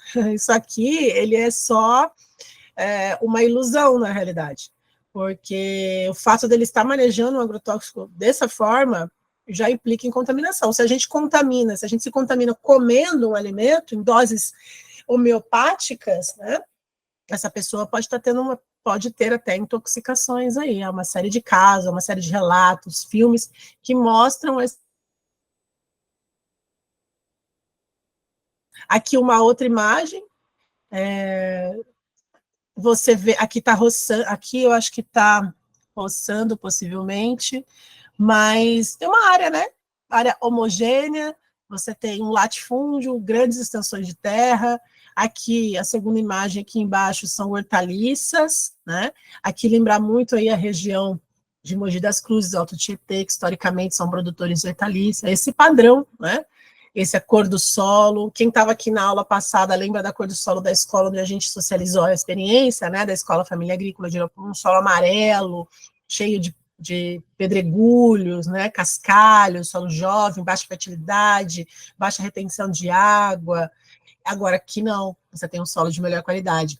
Há uma reflexão do Miguel Altieri, uma das grandes referências, né, em agroecologia, ele é chileno, trabalha nos Estados Unidos, é um pesquisador, principalmente da área da entomologia e tudo mais. Ele fala sobre a distribuição das terras, né, ele tem um dado muito interessante, como se distribuem as terras para o plantio no mundo. As melhores terras estão com determinados grupos e agricultores pequenos, médios, empobrecidos estão nas áreas menos férteis, mais declivosas, de maior dificuldade, de dificuldade de acesso, de transporte. Então, isso também se dá com a terra, né, com o solo em si. As melhores terras estão aqui, olha a cor dessa terra. É escuro, tem bastante matéria orgânica. Então, ainda assim, utilizando todo esse maquinário, todo esse insumo químico, você tem aí alcance da produtividade que está lá na teoria. Né? A teoria diz, olha, vai colher tantos e você vai vender por tanto, vai ter esse valor de renda da terra. Né?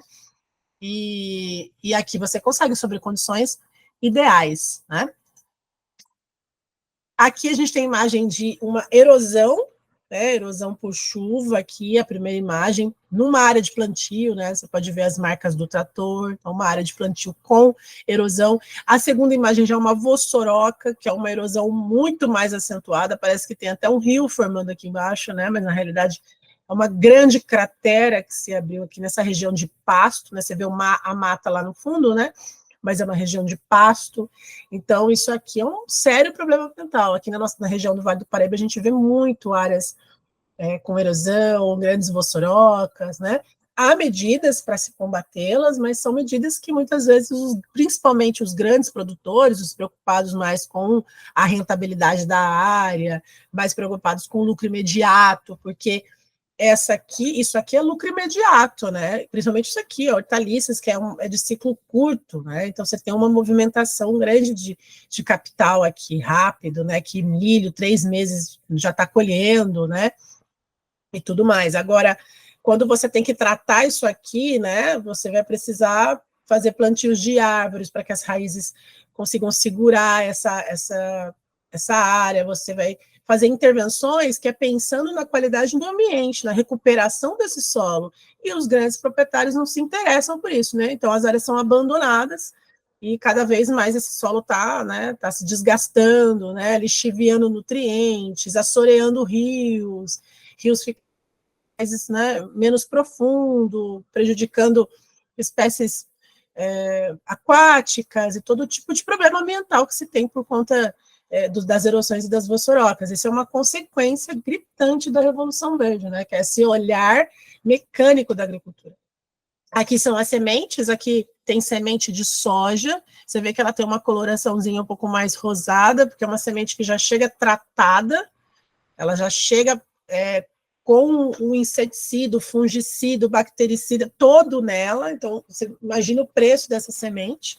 Então, uma semente que já vem com a tecnologia perfeita. Aqui você tem uma área que dessecou. Então, assim, ó, vocês estão vendo que tem uns colmos aqui, né? Então, provavelmente essa área era milho. Então, é bem comum essa sucessão de cultura, né? Então, planta-se milho, colhe, depois passa um dessecante, né? Um agrotóxico que seca. E aí, depois a gente não, né? Mas entra o plantio de soja, a cultura de sucessão. Então, você tem aqui o alto rendimento, ó, monocultura, a gente até perder de vista, né? Ó, tem pequenas manchas daqui do que era. Então, toda essa área era isso aqui, era essa faixa, essa faixa representava toda essa área aqui, né? Que foi desmatada, que foi preparada, né? Com aração, com gradagem, ou seja, com maquinário pesado, caro, que compactua o solo. Então, você compactua e depois quer descompactar o solo, né? É uma medida que é cara e muitas vezes irracional, porque serve aos interesses das empresas que produzem tratores, das empresas que fazem essas sementes, da pesquisa. Então, toda uma orquestração para que isso seja efetivado mesmo, a despeito dos dados gritantes dizendo que isso tem total limitante. Como eu disse para vocês, a Revolução Verde surge no início do século XX, 30, 40 anos depois. Era o problema. Ela se disseminou muito rápido, difundiu muito rápido, por essa ânsia, né, de fazer essa indústria crescer e gerar cada vez mais lucros, e já trouxe os seus problemas. Então, olha o cartaz aqui. Esse é o cartaz para você comprar um milho. Então, você tem uma figura de um produtor rural bem-sucedido, né, você vê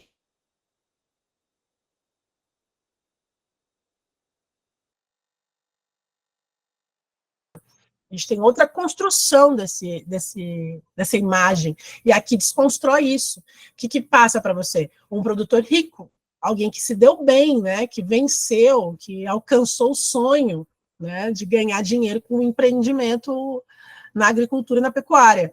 Então, você tem todo um marketing, né, uma ideia sendo construída aqui na imagem, que a gente muitas vezes passa despercebido. Não é? Então, olha aqui, alto rendimento, alto rendimento. Essa é a mensagem que eles querem passar. Você vai plantar, você vai conseguir colher e você vai ganhar dinheiro com isso aqui. Né? Então, melhora a sua produção, aumenta a sua produção. Então, essa é a imagem, essa é a cara da Revolução Verde, digamos assim. É isso que eles querem vender. O combate a algo que é estrutural no sistema, que é a fome, por exemplo, né, que precisa de medidas muito mais eficazes de distribuição, de não desperdício, de inclusão social, para que aconteça. Né, de alimentação para todos. A Revolução Verde fala de comida, de fome, de combater a fome, o agronegócio fala disso, né, de produção de alimentos, mas por que há tantas pessoas em situação de insegurança alimentar, de insuficiência nutritiva, né? Por que isso existe? Porque há questões maiores que a própria agricultura. Né? A agricultura, ela também, como eu disse, ela está subsumida, ela está embutida na indústria, ela já não tem mais autonomia, ela depende totalmente da indústria, isso é totalmente industrial, tudo isso que a gente está vendo aqui é industrial, então ela está totalmente atrelada. Essa questão é importante a gente falar, né? E aí a gente tem os adubos, esse aqui são os adubos químicos, né? Esse é o adubo mais comum utilizado, né? O NPK, mas existem outros adubos, eles são granulares, são de origem mineral, então você tem aqui, cada cor é um nutriente, nitrogênio, fósforo, potássio, né? NPK significa nitrogênio, fósforo, potássio, ele tem várias formulações, depende do que se precisa de crescimento de frutos, se precisa de crescimento vegetativo, né? Se é para floração, enfim, são várias formulações. A mais comum é a 4, 14 e 8, né? Isso significa que tem uma proporção de 4 de nitrogênio, 14 de fósforo e 8 de potássio, tem formulações 25-20, 20-0-20, 20-20-20 para produções assim que exigem adubação, né? Os grãos, por exemplo. Em cada estágio de desenvolvimento você tem uma formulação diferente, então tem toda uma indústria Imagina a indústria que se movimenta em torno da produção do adubo. E você encontra em qualquer lugar, né? O adubo, você pode comprar, inclusive, um adubo desse para pôr nas suas plantas, né? Hoje se vende esse adubo, vende-se esse adubo em lojas de paisagismo, para você colocar no seu vasinho, né? Então, já está popularizada, né? Rápida difusão, isso que significa rápida difusão, está no seu dia a dia, e às vezes a gente nem percebe. E a gente pode fazer o nosso próprio adubo, a gente pode produzir o nosso próprio adubo com o descarte de resíduos orgânicos da nossa casa. A gente pode produzir um minhocário, a gente pode produzir uma compostagem em pequenos espaços, é uma série de experiências, a gente vai falar sobre isso especificamente.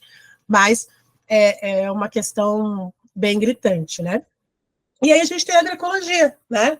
A agroecologia com essa nova visão, né? Aí a gente já vê uma outra questão marcante nessas imagens, né? Ela não é homogênea, são imagens, são fotografias, no caso, né?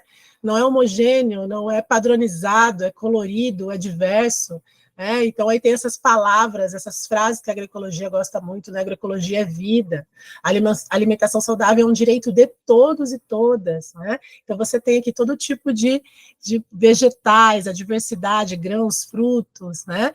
Você tem as sementes, isso aqui é muito importante, né? Essas sementes na garrafa PET, o que isso indica? São sementes ancestrais, sementes que vêm passando de tempo em tempo, né?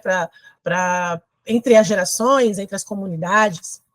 Aqui a gente tem as feiras de agricultores, olha a diversidade, né? Frutos, fubá, farinha, né?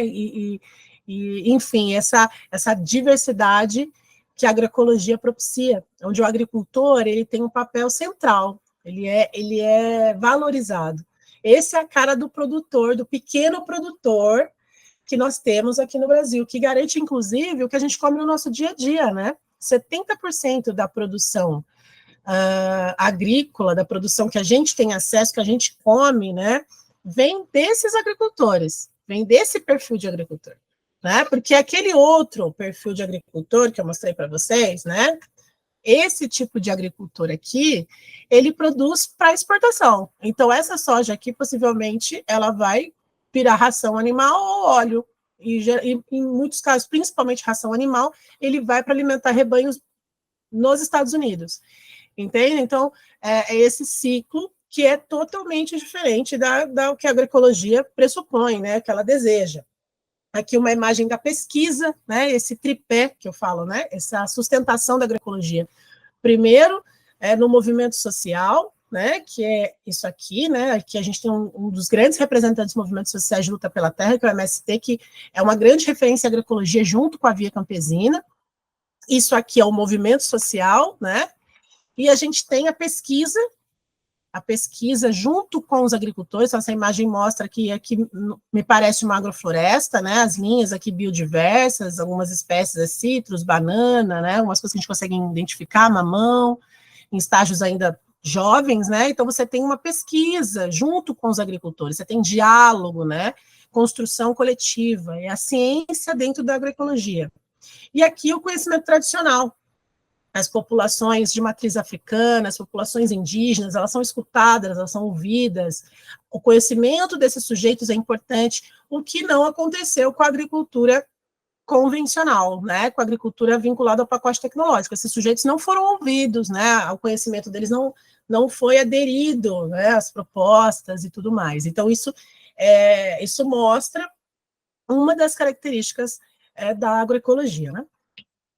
Bom, aí a gente parte agora rapidamente para a agricultura sustentável, para essa agricultura agroecológica que a gente fala. A gente fez toda essa conversa sobre a agricultura convencional, o pacote tecnológico da Revolução Verde, essa crítica que a agroecologia faz e vem fazendo historicamente.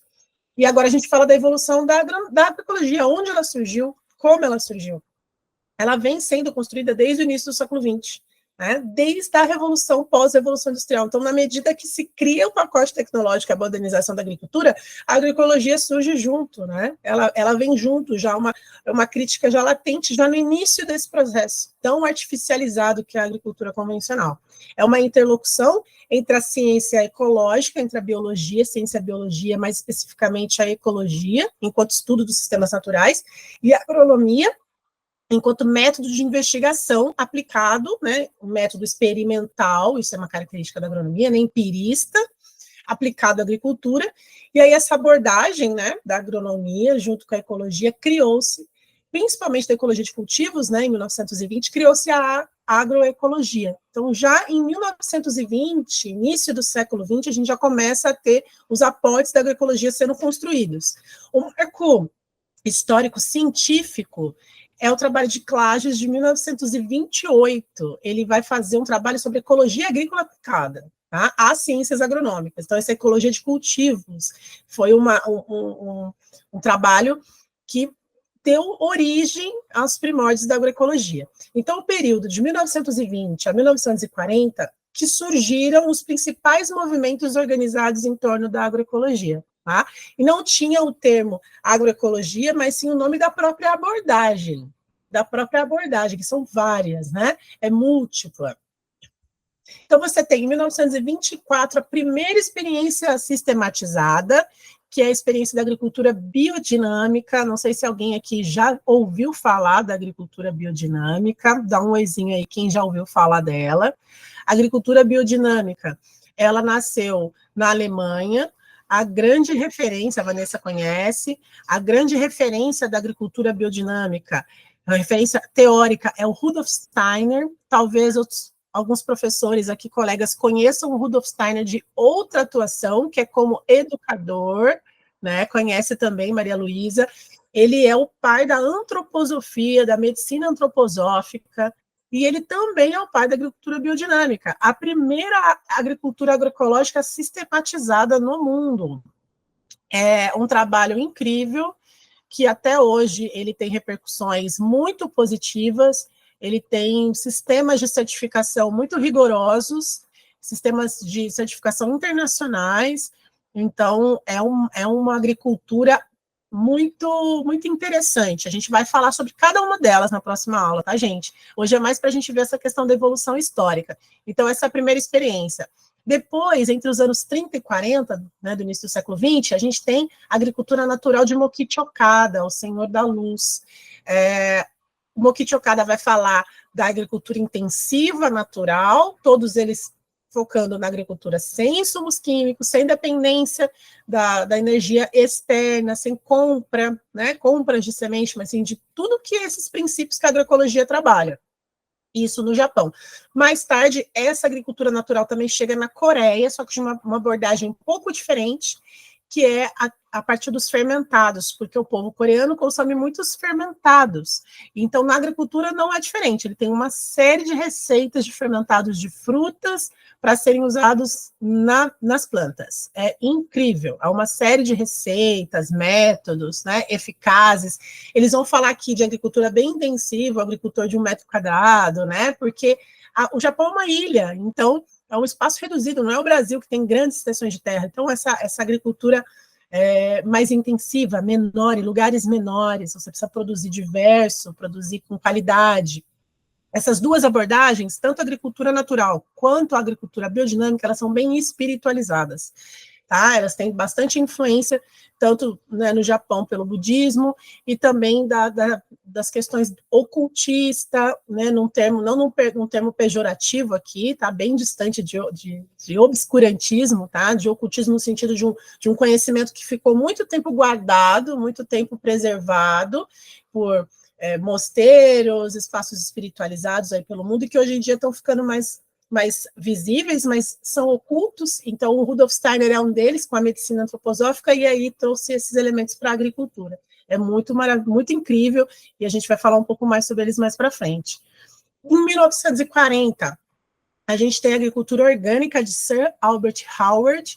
Ele desenvolveu a compostagem, ele é o pai da compostagem. Ele fez os experimentos dele lá na Índia, então, nesse processo de colonização, é um inglês lá na Índia, fazendo sua pesquisa.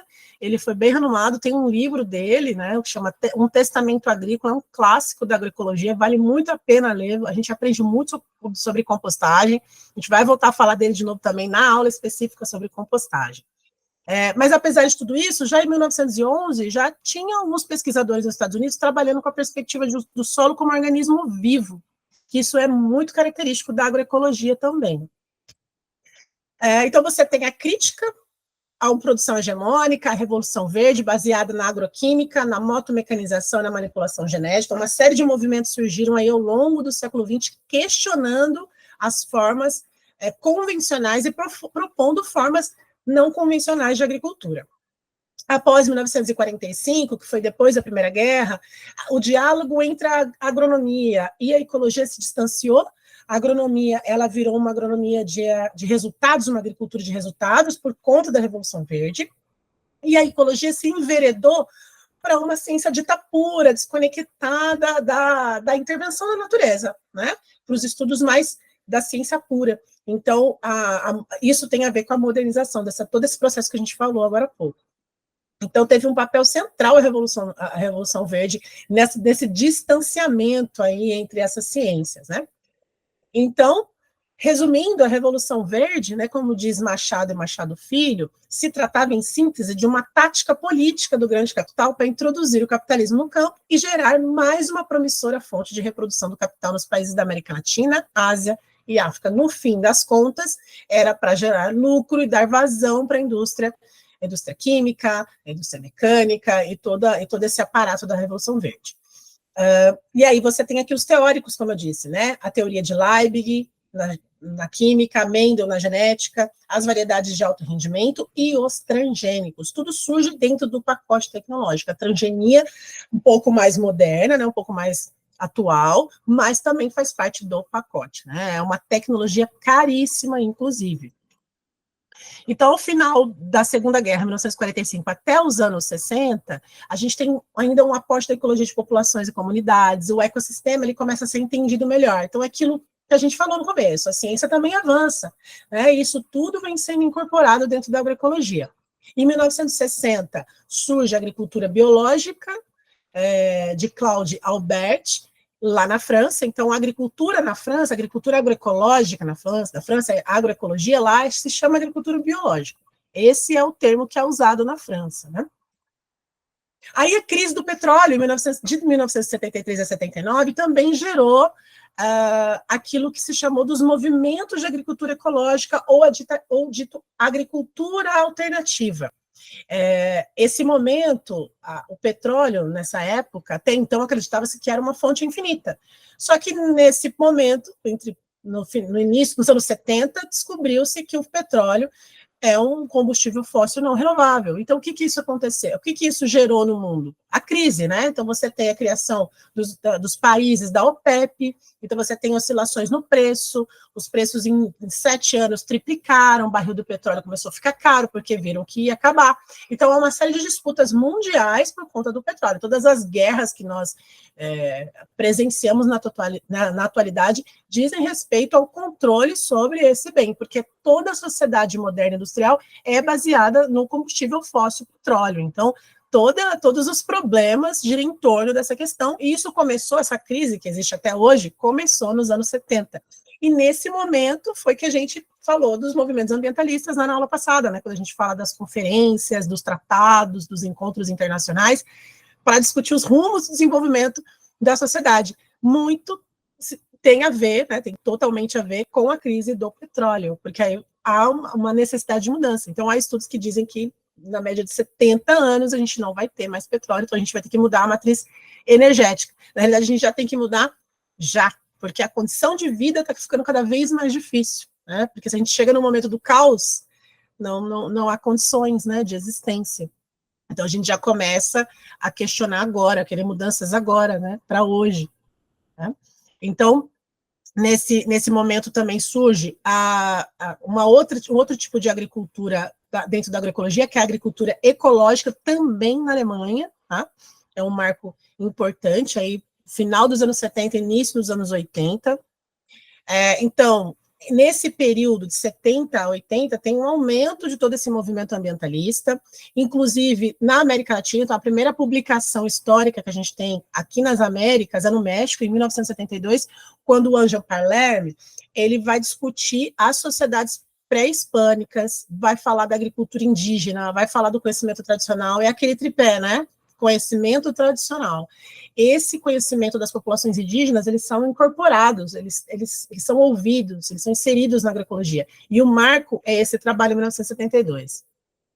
Então, a década de 70 foi um momento histórico muito importante, tanto para a educação ambiental como para a agroecologia. Elas estão totalmente imersas no mesmo cenário, que é a crítica do modelo de desenvolvimento capitalista. É basicamente isso, é essa crítica e a necessidade de mudança. Então, você tem a inserção de metodologias participativas, ou seja, no levantamento de dados sobre a agricultura, sobre as populações mais atingidas. Todo momento de crise, todo lugar de crise, quem são os mais responsabilizados são as populações mais vulneráveis, são as populações tradicionais, elas são vulneráveis, elas estão em condições, muitas vezes, de pobreza, de baixa alfabetização, instrução, de insegurança alimentar, mesmo morando na zona rural, mesmo morando em ambientes onde é propício o desenvolvimento da agricultura, mas são tantos problemas ambientais, de contaminação, de degradação ocasionadas pelos grandes, que são seus vizinhos, né, fazem parte das divisas, que é muito complicado você ver pessoas empobrecendo, morando em áreas rurais, né, áreas ruralizadas.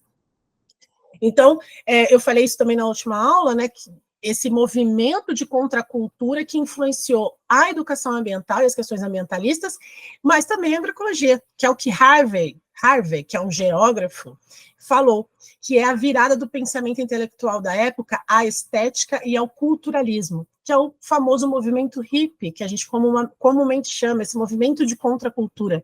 Essa virada do pensamento intelectual à estética e ao culturalismo, a cultura, ele também contribuiu para o surgimento da agroecologia.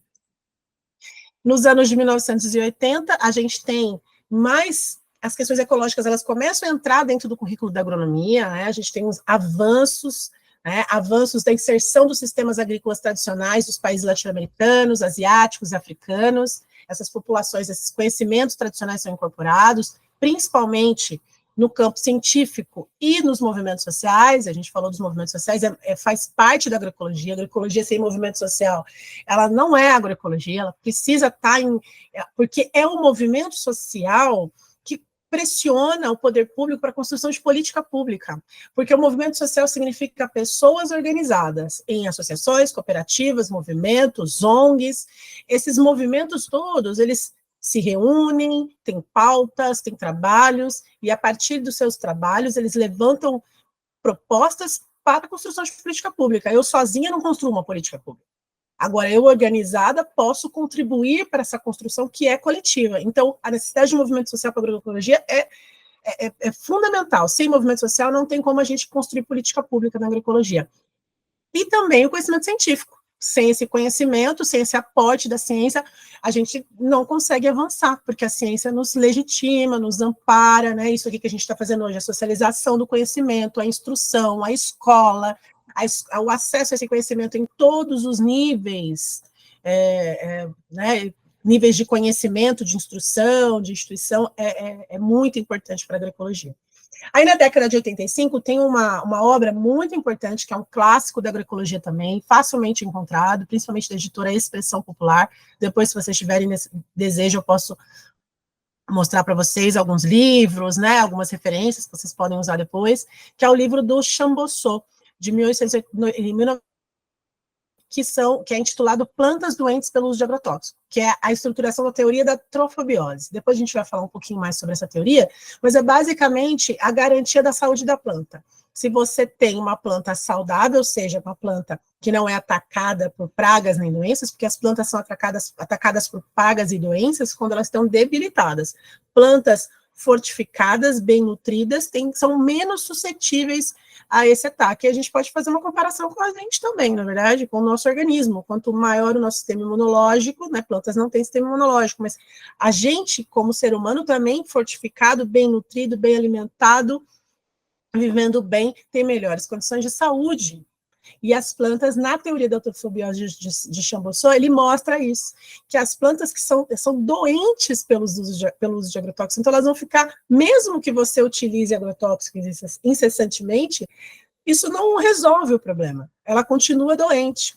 Então, por isso que essa necessidade de comprar sempre semente, trazer planta nova, essa necessidade de padronizar, e aí esse abandono de terras, a terra exauriu, abandona-se, muitas pessoas precisando de um lugar, tem um desejo de plantar e não tem acesso, então você tem dificuldade de acesso à posse da terra, regularizações fundiárias, reforma agrária, todo um contexto, né, que poderia ser resolvido quando a gente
Oi, gente, voltei.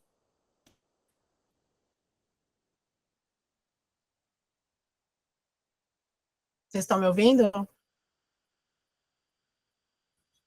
Sim, Ana. Sim. Ai, que bom. Deixa eu compartilhar aqui para a gente finalizar. A internet aqui é bem instável, estou na zona rural, e aí vocês já viram, né, como é que é. A gente vai só finalizar aqui.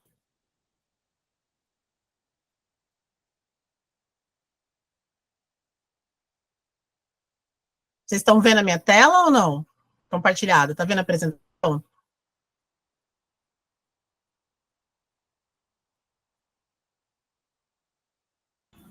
Agora sim, vai Ah, foi. aparecer. Agora foi. Agora sim. Tá bom, gente, então vamos lá. Então a gente tem a teoria da eutrofobiose, como a gente estava dizendo, né? Dessa saudável. Planta saudável significa planta menos suscetível ao ataque de pragas e doenças. E aí a gente tem a atualidade do pensamento da agroecologia, a gente falou desse caminho histórico dela, todos esses movimentos que surgiram entre 1930 até 1985, ainda surgiram várias abordagens da agroecologia, né, ao longo de todo o século, e hoje ela é considerada multifacetada e plural, muitas vezes associada à pós-modernidade, à indústria, a modernização, a pós, né, pós-industrial, essa característica da pós-modernidade. Então, você vai ver estilos, a gente vai encontrar estilos de agricultura sustentáveis, como agricultura natural, biológica, agroflorestal, orgânica, permacultura, biodinâmica, sintrópica e urbana. Essas são algumas das abordagens da agroecologia, né, que a gente encontra na atualidade. A agroecologia do Brasil ela tem marcos históricos muito importantes, e principalmente com o professor Adilson Dias Pascoal, que inclusive ele foi uma referência e faleceu no ano passado, e ele contribuiu com esse livro que é Marco Histórico da Agroecologia, em 1976. Outra referência é a Ana Primavesi, que publicou o livro sobre solos em 1979, junto com o Miguel Altieri, que é o chileno que eu comentei com vocês, que trabalha na perspectiva do conhecimento tradicional, da entomologia agrícola, também tem grande referência aqui no Brasil. Tá? A Ana Maria Primavesi, ela não é brasileira, ela é uma mulher europeia que veio para cá e desenvolveu toda a sua pesquisa aqui, ela é uma das grandes referências da agroecologia. Tem o Dia da Agroecologia, é o dia que ela partiu, né, que ela já faleceu, então esse dia é comemorado o Dia Nacional da Agroecologia no Brasil, para vocês verem a importância que ela tem. Acredito que alguns aqui já ouviram falar dela, já estudaram a Ana Maria Primavesi, né? Aí você tem no Brasil a influência do movimento ambientalista em 1980, a pauta ecológica ela ganha aderência aos projetos de sociedade, né? Você tem a publicação da teoria da eutrofobiose aqui no Brasil também teve uma grande repercussão. O livro do Sebastião Pinheiro, Agropecuária Sem Veneno, de 1885 também é um marco. As pesquisas da empresa catarinense de pesquisa agropecuária, Empasc, também teve impacto nos anos 80. O trato da dimensão econômica, sobre questão agrária e ecologia, fazendo uma crítica à modernização da agricultura, também teve impacto no ano de 82, o livro do Horácio de Martins, ainda é um referencial atual na agroecologia, tecnologia socialmente apropriada, muito além da questão semântica, que fala sobre as dependências do capital, o desenvolvimento das tecnologias e tudo mais. E aí a gente tem também um grande destaque, a PTA Fase, o MSCT, a Via Campesina, a Embrapa e a Zater. Esses grupos influenciaram e ainda influenciam os debates políticos em torno da agroecologia, né? São eles que vêm fazendo agroecologia no Brasil também. E tem os encontros brasileiros de agroecologia, de agricultura alternativa, que também aconteceram entre os anos 80 e 90, tá? Foram 4 encontros, esses encontros não aconteceram mais, o último, ele teve uma série de disputas políticas que, por fim, fizeram com que ele acabasse, né?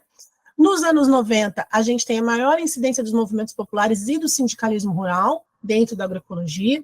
O marco é a publicação do livro da SPTA, Adubação Verde no Sul do Brasil, e em 94 também tem a publicação desse livro, Agricultura para o Futuro, uma introdução à agricultura sustentável de baixo insumo, de Cohen, que também significa avanço na agroecologia. Em 95, cria-se o Comitê Nacional de Agricultura Orgânica no Brasil, e hoje a gente tem aí uma série de temas que estão dentro da agroecologia, né? A sociologia moderna de Edgar Morin, o empirismo do agricultor, a ecologização da economia, centralidade no Estado e na política pública, o desenvolvimento local, o novo extensionismo rural e a agricultura familiar. Esses temas, né, reforma agrária, esses temas rondam muito a agroecologia, fazem parte dela. Mas aí, pessoal, a gente ainda falta alguns slides, eu ia falar um pouquinho sobre cada um deles, mas a gente pode começar a próxima aula falando sobre eles, para a gente não se estender muito aqui hoje, tá? Então, eu encerro essa aula aqui, e tragam para a próxima aula as reflexões que vocês tiveram sobre essa introdução que a gente fez sobre a Revolução Verde, sobre o histórico da agroecologia, dúvidas que vocês tiverem, a gente vai conversando lá no grupo. Mas é isso, pessoal, agradeço, e na aula que vem, na próxima terça-feira, a gente volta para terminar o finalzinho dessa aula, que vai falar um pouco sobre esses temas dentro da agroecologia, para já entrar para falar especificamente de cada uma delas, né? Que tipo, quais são os pressupostos da biodinâmica, os pressupostos da permacultura, e como é que esse conteúdo pode se conectar com a sala de aula, com as práticas da educação ambiental. Tá bom, pessoal? Muito obrigada. Obrigada, Pedro. Obrigada a todo mundo. E a gente se vê.